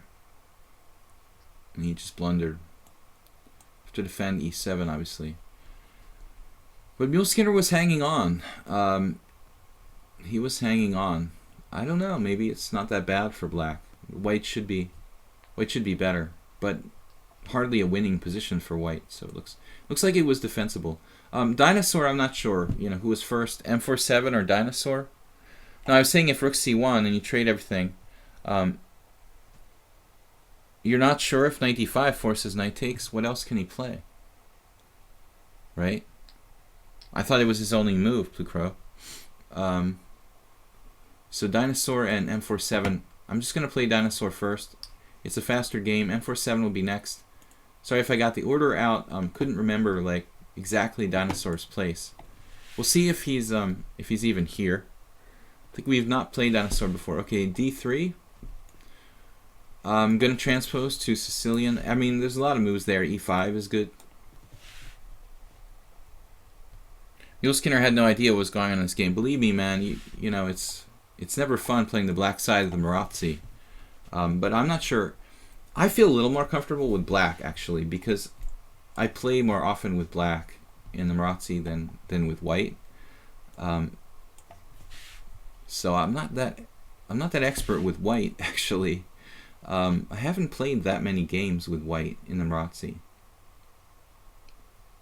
Dinosaur plays c3 here. I think it's okay. It's best to play like g3, bishop g2, most likely. But c3 should be good. He's actually not threatening d4 though. So it's an interesting question what black should do. I'm not sure that e5 is the most flexible formation for black. But if he plays King's Indian, anyway, maybe I play d6 here and await developments. Rook e8 was new according to Opening Explorer. Yeah, Muleskinner, I know. Rook e8 doesn't have any real purpose in that position. I can see you're like reflexively avoiding bishop h6, but typically bishop h6 isn't really dangerous for black. So now Dinosaur played bishop e2. I was expecting g3. That means that I have to change my philosophy of this position.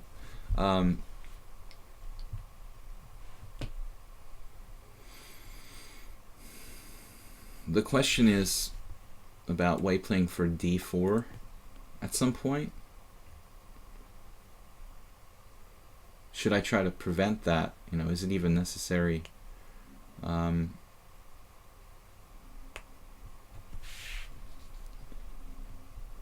Should I seek counterplay on the queen side with like rook b8, etc.? I think I should develop. You always need to remember developing. Anything's playable. Knight f6, followed by castles, e6, e5. I guess the e5 structure is a little more familiar to me because that's what I'm doing.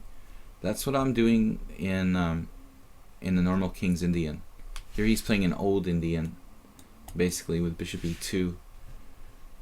He has slightly less weaknesses than he would having played g3. Plucro says after some knight takes d4, bishop takes d4, knight d7. Right. Plucro is explaining to Muleskinner, you know, that white's not really interested in trading dark squared bishops in those positions because I have all pawns on white squares. in the last game, and normally we don't want to trade our guardian of the opposite color, the dark squares. So although that would be a plan in many games, like in the normal dragon in the Yugoslav attack, white castles queenside and then tries to play bishop h6, but it's not a Yugoslav attack. In fact, white doesn't often have that strong an attack on the king side in the Marazzi, so the exchange of bishops actually often favors black. But even after rook e8, I wasn't really sure the best setup for white, to exploit rook e8, or even the best default setup for white. I wasn't even sure where to put my rooks. b1, c1, not clear to me.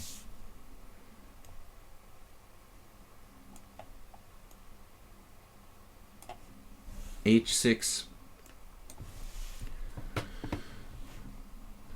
This is a typical move to prevent knight g5.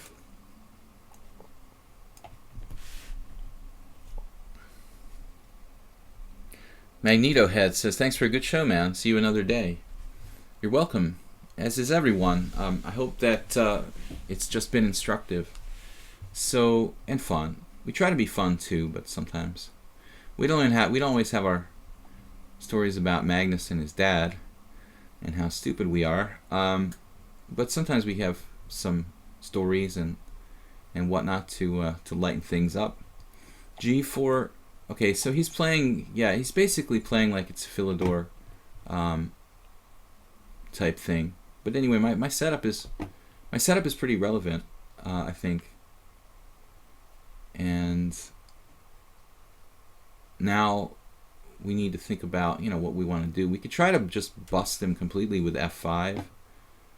I think it's interesting, but also a little bit risky. Again, I maybe just developing is best. I'm not really sure where to put my king, though. I mean, I could castle either way here. I think. Now I wasn't sure where his knight was going to go. Knight g3, d5 at some moment might be good for black.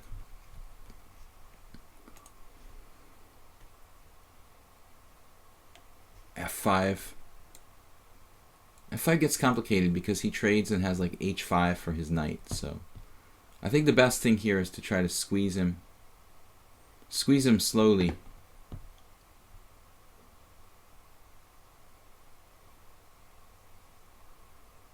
Where is he intending on putting his king? That's the big question, the $1 million question. All right, let's.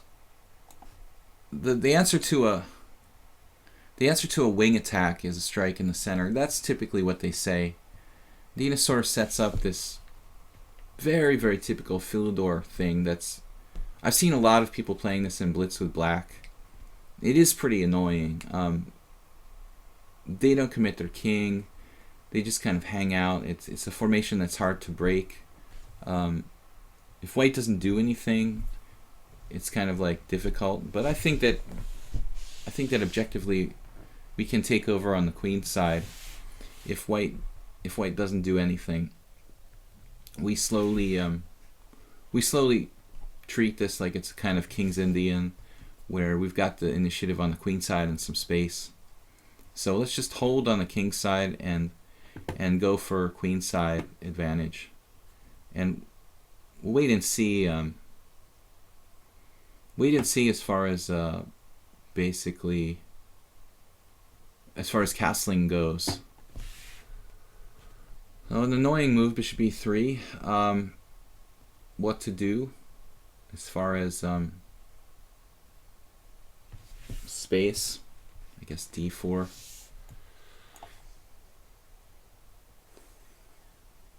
Now if I play b5, maybe white has a4. So it's hard to decide. First of all, I have to put my king somewhere. Maybe rook b8.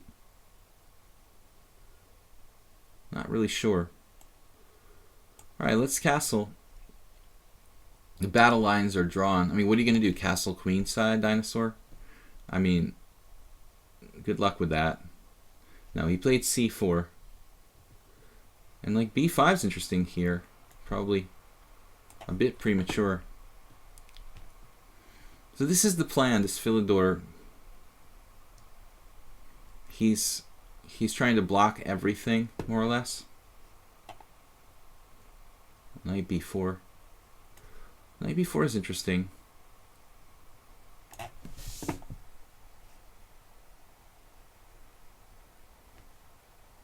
I'm down to 11 seconds. Wow. That dark squared bishop, though, I'm happy to see him go. And I think that we have a lot of options.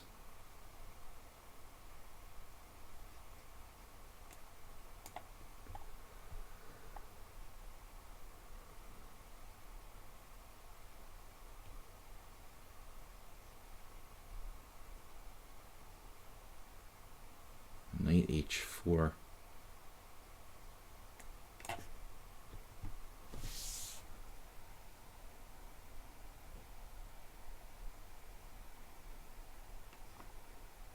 Well,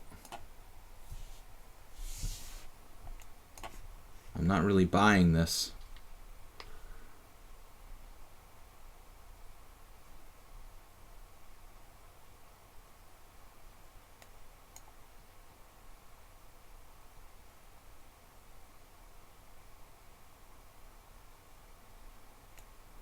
But I don't think you should trade the knight for my bad bishop. Under any circumstances. And now you're going to lose. Because if the knight was still on the board on h5, I mean, it was difficult for me to really use my extra piece. But I think now White is in trouble.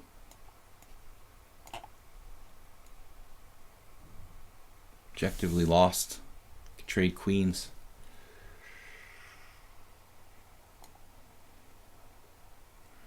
So, but by not trading on g7, it would have been a tough struggle. I don't think you should sacrifice a piece, though. It's not necessary, you know. So it would have been a really tough game. But I think the other question is, like, when I play knight b4, I mean, probably shouldn't take it. I know it's kind of hard to not take that, but objectively, you know, this exchange, it's a very key piece for White, the bishop on d2. Okay, guys, m4-7. Hu Yifan is pissed because she lost to Ju Wenjun. I guess, what is today the last round of Gibraltar?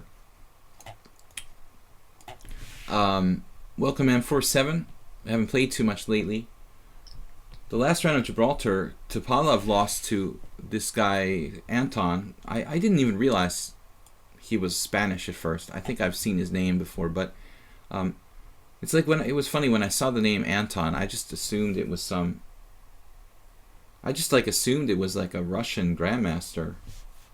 But it's a Spanish guy, and he took out Topalov last round. Now he's the clear leader over in Gibraltar. Going into the last round, that's pretty surprising. I mean, I thought this is a juicy pairing for Topalov, but Topalov couldn't do anything against the guy. So this guy's on fire, and it's a question of who he gets paired with today. I'm not sure who he's already played, so I couldn't predict the pairings. Nakamura is the highest seed with 6.5 points. So, you know, in a vacuum, the guy would play Naka, but it's a question of if he's already played him, and if the colors are right, he might play someone else. Anyway, exciting final round in Gibraltar Masters tournament. H3 from m4-7. F3 been played a lot. There is an interesting gambit in that line. But I think I like bishop h5 here. White wants to Well, he wants to play g4. It's kind of weakening.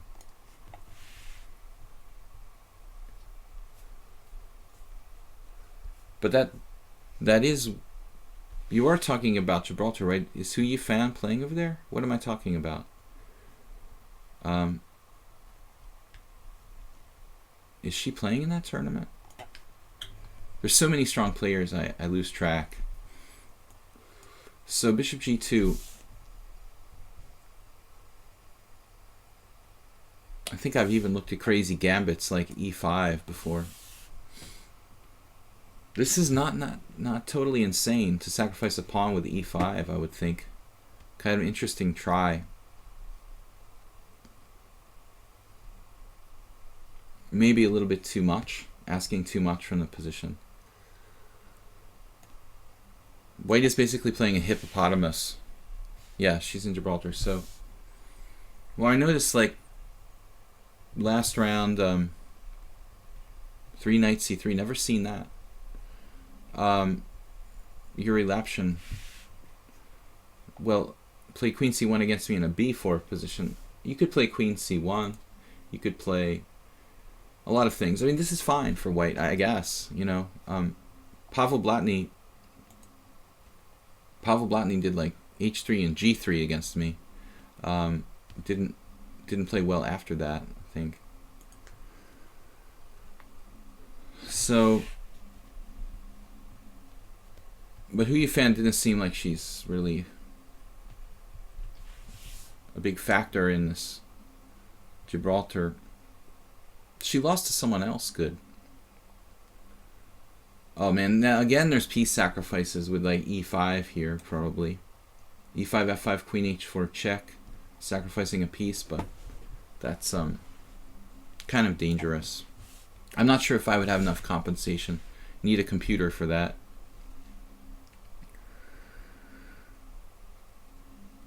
Lots of players could potentially tie for first or win a tournament. There's a whole bunch of players tied for second after Anton.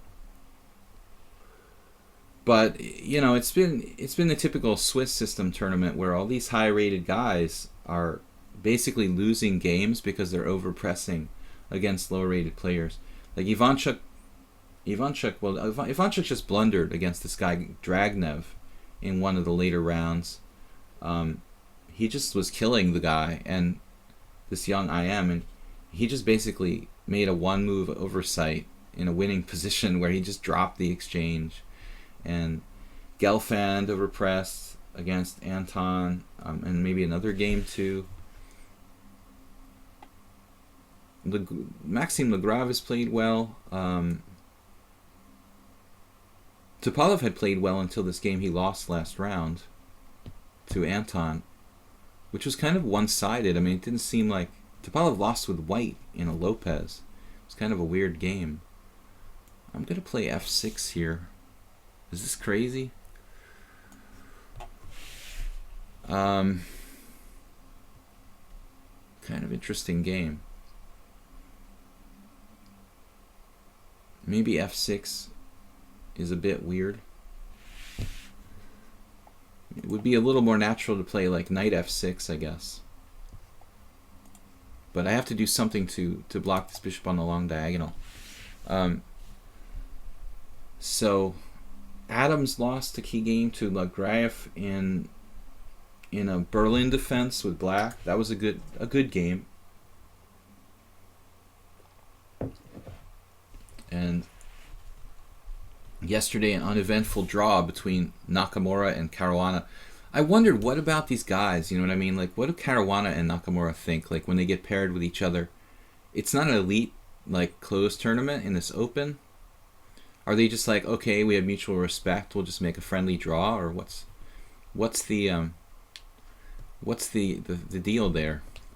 It looked like a mutual respect Grandmaster draw between Naka and Caruana yesterday.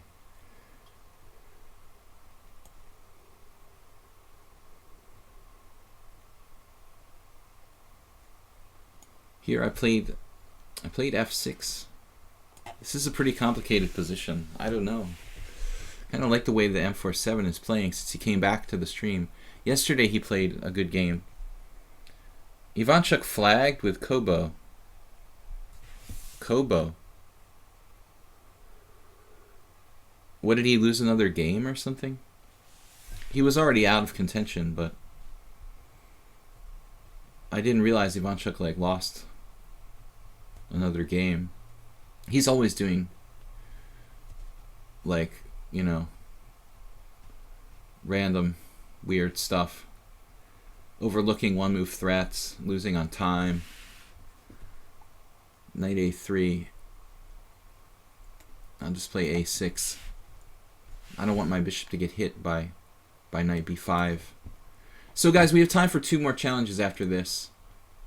I Corwin and well, I'm not sure who, because Deli Bali doesn't listen and change his challenge. So Deli Bali, this is your last call to change your challenge. Who is Kobo? I'm just being dense again? Ivanchuk. He's a space cadet at times. He plays well, but fantastic in fact. I really like the game he won against Bindi Cheng 2 rounds ago, or whenever it was. He just played a brilliant game. He was actually playing a brilliant game against Dragnev when he just dropped the exchange in a winning position. So he either does something brilliant or something just airheaded. And now d3 looks though, that move looks strange here. Like a lot of pawn weaknesses. So I think suddenly white is in bad shape. After d3. Looks like a serious question, you know, if this is this really a good move?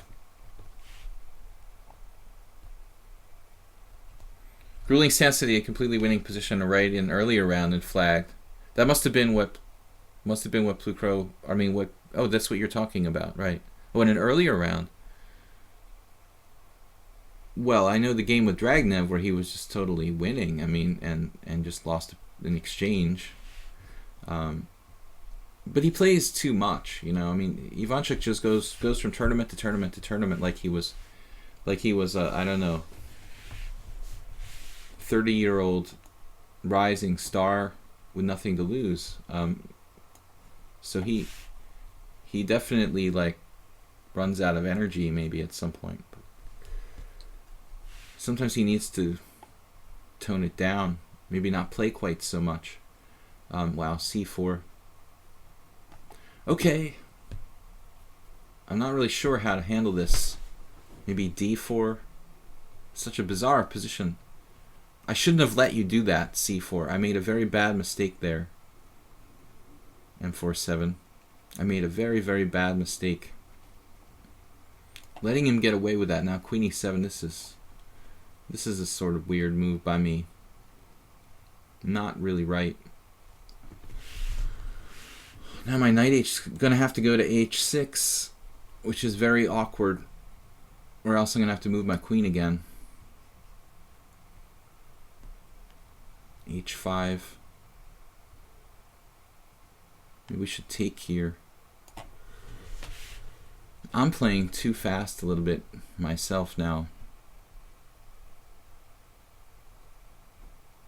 This knight on g8 though looks really stupid now. White's position is pretty bizarre, but mine is too. So I wish I hadn't played queen e7. I wish I had played it a move earlier, maybe, instead of bishop f7. Oh, I couldn't play it that move. Could have played it here, queen e7. Would have forced him to play something awkward like queen c1. What about knight h6, f7? Well, I have a bishop on f7. That's the problem. Otherwise, it would be good. Castle's queenside. I think we're still better. White's position is even more random than mine. But I can imagine I could screw this up. A lot of pawn weaknesses on White's side. Not quite as much on my side. But I regret not exploiting that knight on a3. I mean, I think I made a very, very bad error, you know, not playing queen e7 much earlier. when I could have forced him to play either knight b1 or queen c1, some kind of really ridiculous move that would force him to lose some coordination. I think I'm having like deja vu.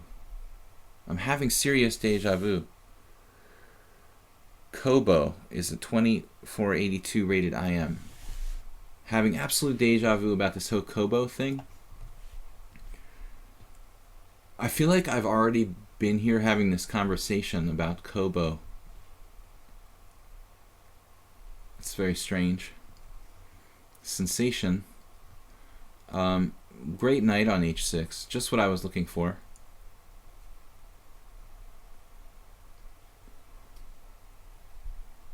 But where is Kobo from? Is it like African or something? That's a very strange name. Japanese? I mean, never heard of him. There are a lot of people, though. You can be somebody, and I've not heard of you. Definitely possible. I'm not that up to date. So here we go. An original plan now. Oh no, e4. Almost missed it. This kind of does everything, though. Kills his bishop on g2 and opens up the diagonal of death. Can't say I planned it this way. It's going to be difficult for white to stop. All my pieces are working, as strangely developed as they were. Maybe castling kingside was a mistake. Pawned. You know, whenever I taught chess to kids in elementary school, they always thought that they're called pawns. This was a chronic problem. But I guess my enunciation isn't really perfect all the time. It's yikes. So you get the feeling there should be a forced win around here somewhere.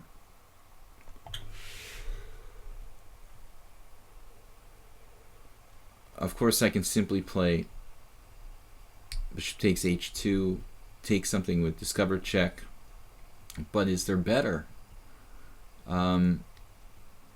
Like anything. Knight takes f5, maybe. Knight takes f5, knight takes f5, bishop takes h2 check, he gets away. So I guess we'll keep it simple. Take first, ask questions later. Still, it's not that easy. Knight takes g4 check. Knight takes d4. Well, I guess I win a pawn. 2 pawns. A pawn or 2. And I probably miss a mate somewhere, but that's life. I just don't see it. Any forced mates.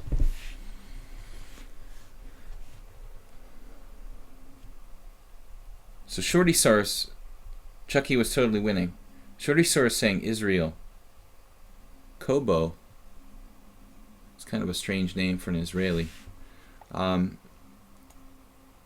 Maybe his first name is Kobo. I don't know. It's a strange name. It sounds Japanese or African to me. But I'm not a linguist. Knight takes f5 check. And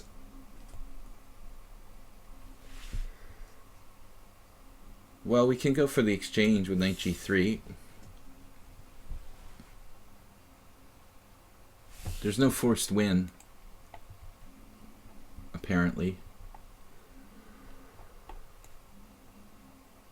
Yeah, if I take here, he's just playing queen takes e4. Actually, that's not that bad for white. Knight e2 check. Although I do have... Maybe I should just take the exchange. There's also intermezzos like queen d6.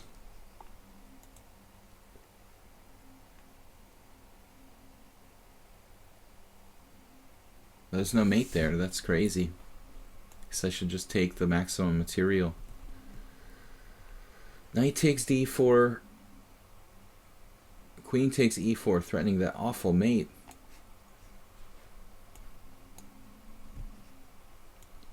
So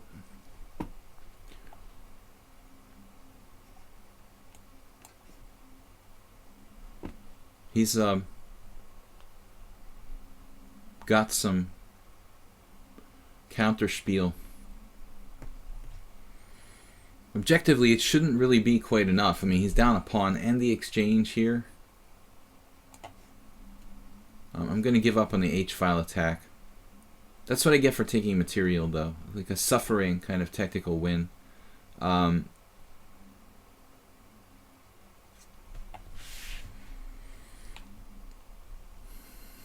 C6 would be the way to do it, if I could do it.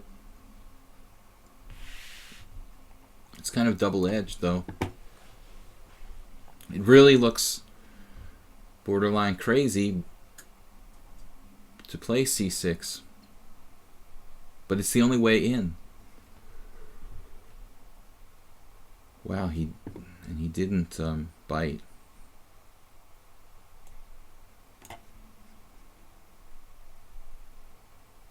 Still, we eliminate his center. That's the important thing. And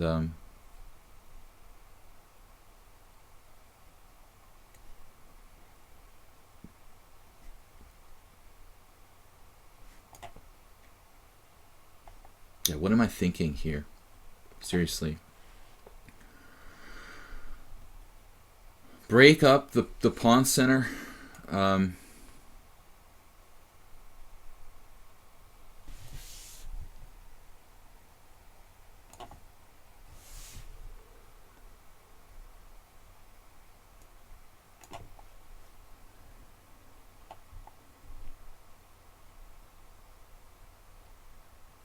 Okay, he resigned now. I guess he just gave up. Not really enough compensation. Guys, last two games, I, Corwin, and one more to follow. Mr. Sticky, maybe. 5-3. If I don't like any of the other challenges, Apathetos already played. Potzer to 8,000 is challenging to the wrong time control. With 8-2 is not enough increment. Already told the other guy we need to play with increment.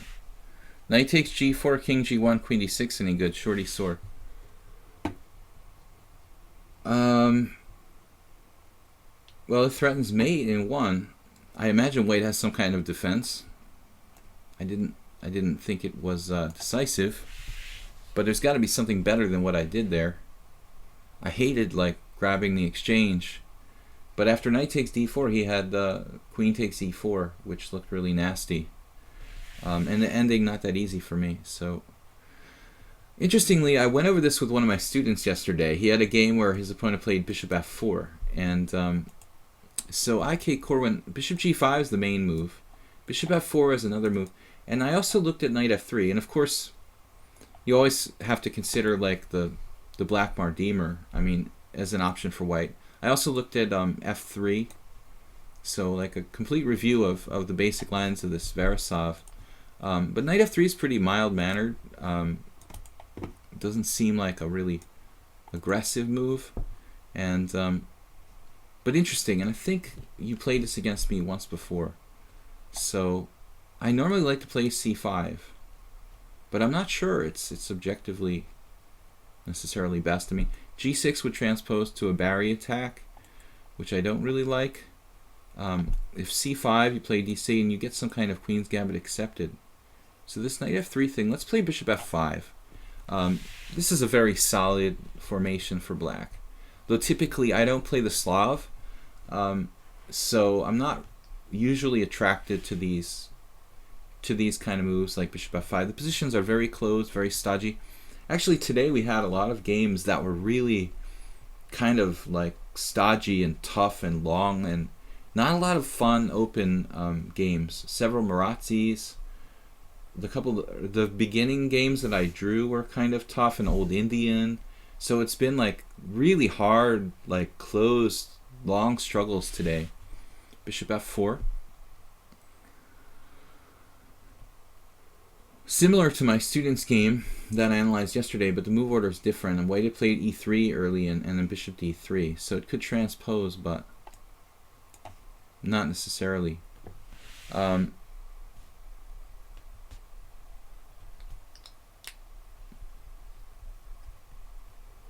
So this is pretty solid, though.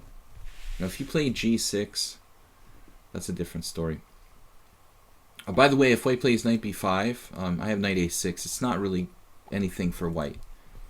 It is sometimes in some positions like okay for white, but not so much here. So now the question is like, yes, knight d7, knight b5, for example. So I was thinking we could go real old school, like 1900 style. I mean the year, not the rating. Bishop d6, like Schlechter. c6 is solid. And c5, the question is, can we play c5? There's this nasty like sequence sometimes with bishop takes b8 and bishop b5 check. That's really awkward. Like c5, bishop takes b8. If rook takes b8, bishop b5 check. And then I have to like play king e7 because knight d7 loses to knight e5. So c5, bishop takes b8, queen takes b8, bishop b5 check. I could play like king d8 or something, but it's very awkward for black. So that's something to keep your eye out for. The possibility of white playing bishop takes b8. But really stodgy, these games. It's straight out of like Jaroszek versus Schlechter from 1901 or something like that. What time control do you prefer? For the stream, I don't really have a favorite. Now we're getting toward the end, so I probably prefer something like this, like 5-5. Normally I prefer the 8-3, but we're getting kind of low on time here. So, speaking of Schlechter, I mean this is really a structure he loved, and he was a great master who actually drew a match for the World Championship, and he also, could have been much more famous, but died very early, as did Jaroszek. Bishop d3 now. Corwin kind of copying me.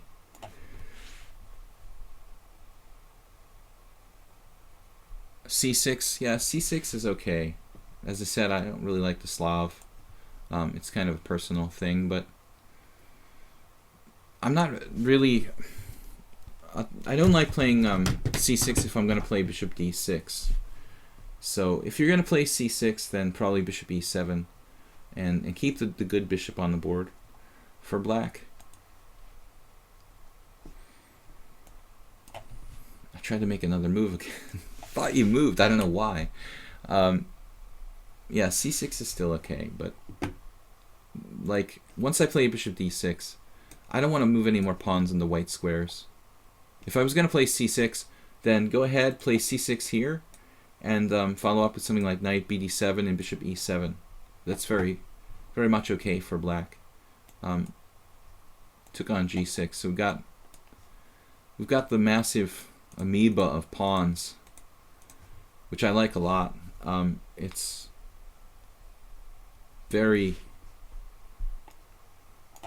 powerful,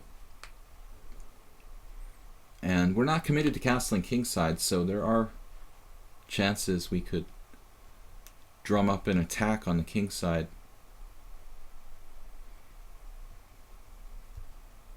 It looks like something straight out of 500 Master Games of Chess from the 19th century. Very rarely do we get to play something like a symmetrical queen pawn game with d4, d5, like bishop f4, bishop f5, knight c3. It's kind of funny. Why did he take on d6 as strengthening black center?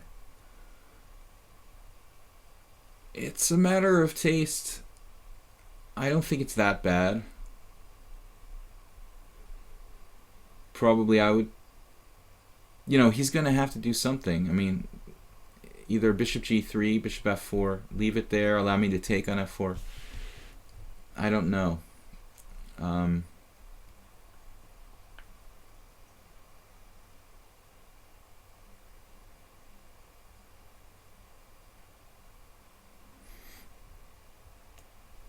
I'll just play rook c8. I don't really know what to do here.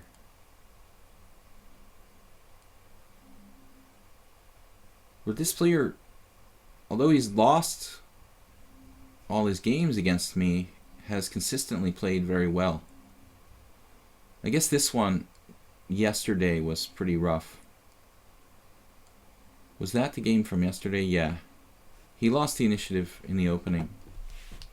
Yesterday was a scotch where I was black.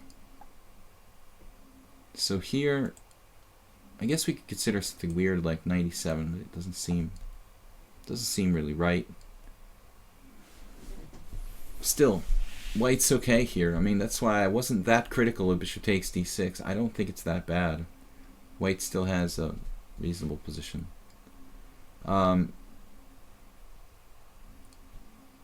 It's not like he has an isolated pawn.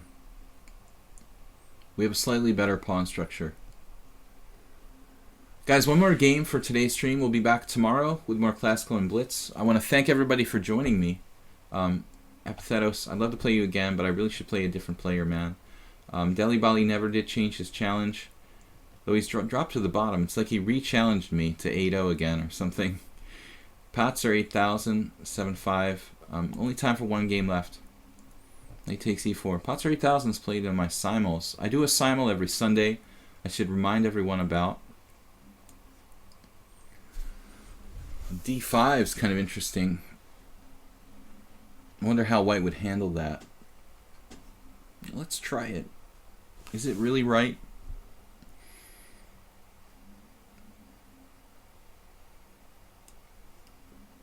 I don't know if this is the best move, but it's interesting and complicated. It would be much safer to say play knight takes e4 and d5. But I thought in the spirit of playing an interesting game, we'll play something a little different. Now he has at least two, probably more options for white. A lot of options, actually. Virtually every knight move. Maybe not knight c3. That was the one move I didn't like for white, because you're obstructing yourself along the c-file. Pretty much anything else. I mean, I don't really like knight g3, but it's kind of well placed defensively. But knight c5, heading back to d3 and e5, even knight takes f6 was interesting. So now what? I think I'm just going to have to bite the bullet and castle. Not really thrilled about it. Could play king f8. But I don't think I realistically have an attack. I'm just going to connect my rooks and play in the center and the queen side. But if you want to play something crazy like queen c7 maybe, what are we objectively doing though? Like playing for cheapos? Or king f8, like leaving my king in the center? It might prove difficult to coordinate my rooks if I don't castle kingside. That's my problem here. I don't like a4. This is a bad move. You're weakening your queen side without any real reason. I mean, okay, you wanted to stop b5, but I think you're making it worse. Trying to slow down my queen side minority attack. I understand, but I still think you're probably doing more harm than good by moving over there with a4. So he did find a move, and I think I should take it off. It is a powerful piece. When you have an opponent who has a strong piece in your side of the board, outposted like a knight on e5, I mean, we can leave it there, but it's it's just a question of when, you know, you're going to take it. Do you want to wait for him to support it better with f4? Probably not. You know, if I wait for f4, then he has a better chance to use the f-file or something like that. So, okay, just loss of time. The next game, last game, Mr. Snicky, I guess. Mr. Snickle. Mr. Snicky. Mr. Snickle. We've played Mr. Snickle before. Sorry for calling him Mr. Snicky, but I'm losing my vision. Could have played knight d2. He had a lot of options. How good is the pawn diamond? That's what I was going to do, JC583. I wanted to get a pawn diamond going on. The pawn diamond is the most powerful substance in chess. Extremely difficult to break the pawn diamond. Probably the best pawn structure. I'm kind of fond of the pawn cube, to be honest. If you get a cube, you can actually like send the front half of the cube, you know, forward and still have, like in the g takes f Caro-Kann, the best example of the pawn cube would be like pawns on g7, f7, g6, and f6. The g takes f Caro-Kann, it happens sometimes. I like it. You can send the first phalanx of the cube forward, like on attack, and then you keep the second half of the phalanx back for defense. All right, Mr. Snickle, let's do another classical dragon, man. There's an awful lot of the same openings cropping up today. This is like our third classical dragon. We've had multiple Marazzis, incredibly a lot of really tough like strategic struggles. We had bishop g5 earlier in the stream. That's a little better than bishop e3 in my opinion. Bishop e3 is the older move. It's also perfectly okay.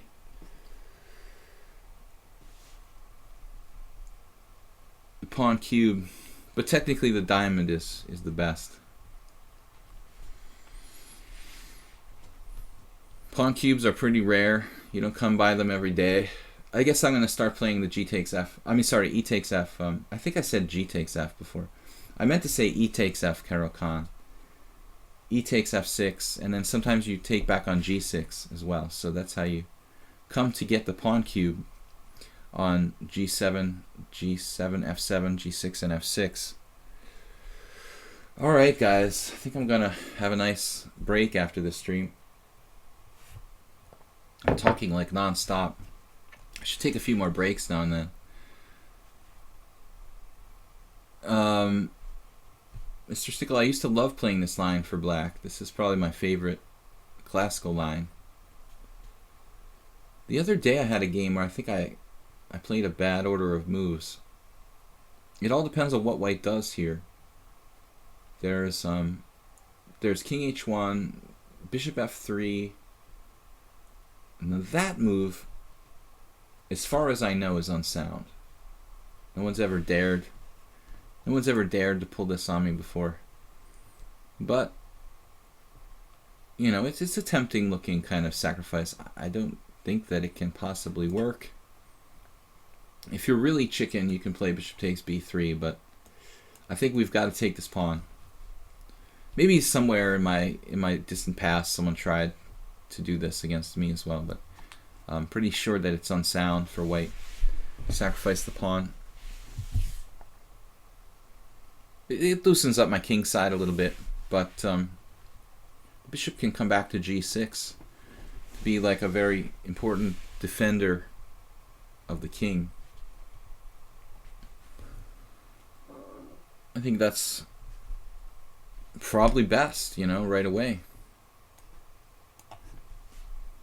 Rather than trade on d3. I mean, just like last game when I played bishop g6, same thing.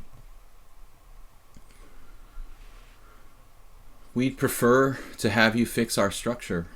And one of the things I was talking about with one of my students yesterday, another very important concept is people in general, chess players, not everyone and not the best chess players, but many are afraid of tension, you know. Knight b5 looks off-center to me. Oh, you're going here, actually. Looks like you're abandoning You're moving away from the center. It's very tempting to play like knight to g4 in this position, but I don't see any follow-up. If I had my queen on d8, I wouldn't be able to play knight g4. But if I could, if I had my queen on d8 and I could play knight g4, you'd be in trouble. Not so easy. So, but we have another option here. Looks good. Well, you are on a7. It's kind of annoying.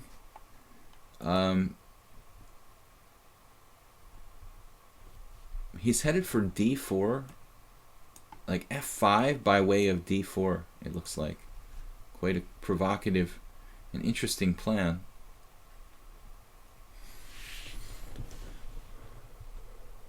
Queen g4 is like the kind of move you play in blitz without really like thinking about the long-term ramifications of what you're doing, and maybe not a good idea. Knight e5, knight takes a7, and give the pawn back. Interesting. Playable, but not objectively sure if that's the right move. a6 is okay, but it's kind of slow.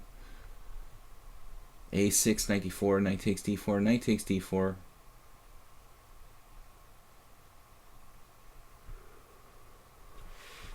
Right, it looks kind of slow, but I don't really want to sacrifice my a7 pawn, so I also don't want a knight on f5 under any circumstances.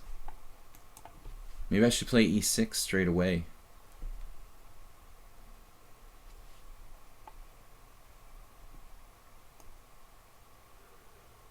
Sure, it objectively matters.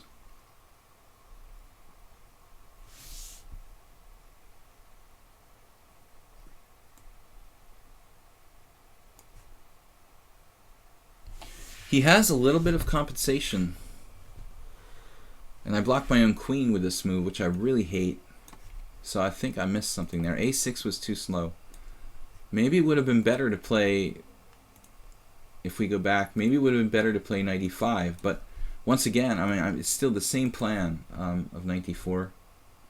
But I think there I might have some counterplay with knight g4 type of stuff. So he takes on a7. I mean, that's the problem.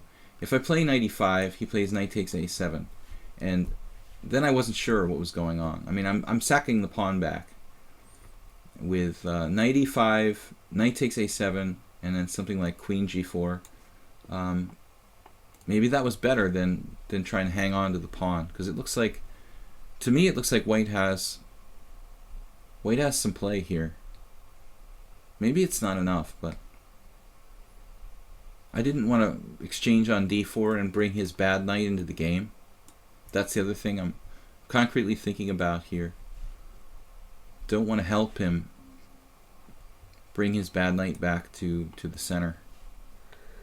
Why not knight g4 now? Is there a threat? Why not knight g4? Yeah, I mean, wait, like right away? That's a good question. I just didn't think it really threatened anything. But actually, why didn't I play knight g4? Blue Crow, stop asking obvious questions.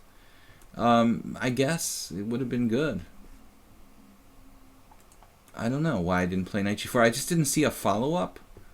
Probably he plays bishop d2, but oh man, you're right. Yeah, I mean, knight g4, my first reaction, but for some reason I rejected it. I'm not really sure why I would do that. Not sure why I rejected it, to be honest. In any case, we're getting really low on time.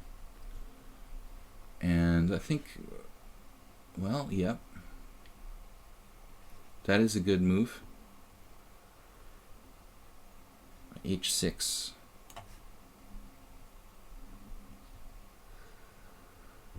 Oh man, h6 gives my king another square, but I'm not sure. You should play bishop d2.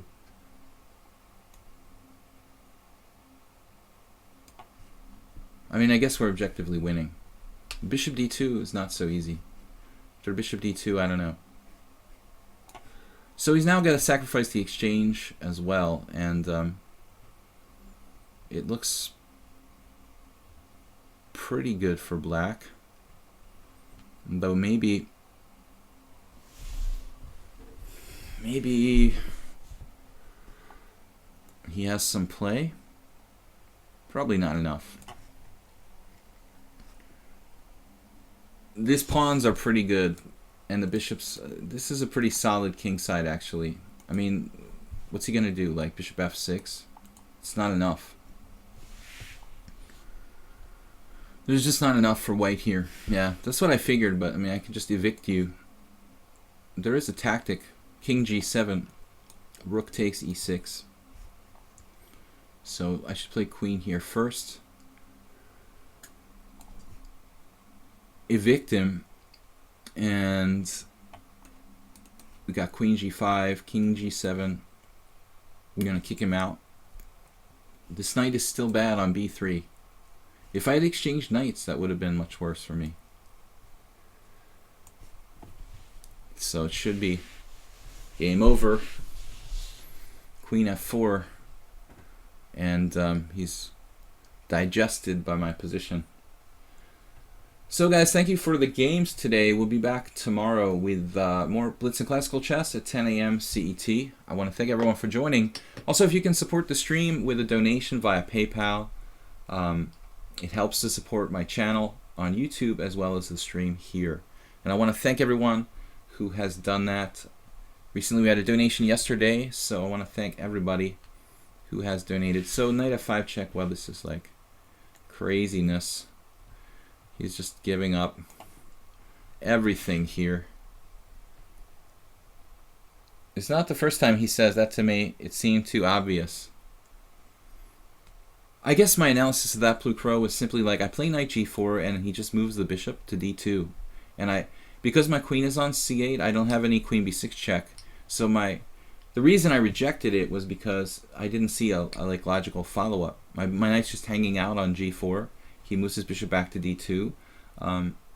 Now, it's an open question whether I could do something crazy like bishop takes b2, but you know what I mean? I think my analysis was probably right. I mean, I just saw that I play knight g4, it's a one-move threat, he goes away, and then what am I doing, you know?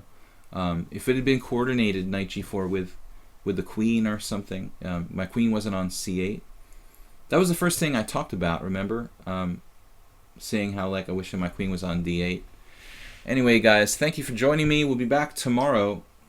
And don't forget to check out my YouTube channel, Video Chess Training on YouTube. Hopefully our moderator, Yaron, is okay. Didn't see him for the last couple days. We'll see you guys tomorrow. Thanks again. Bye-bye.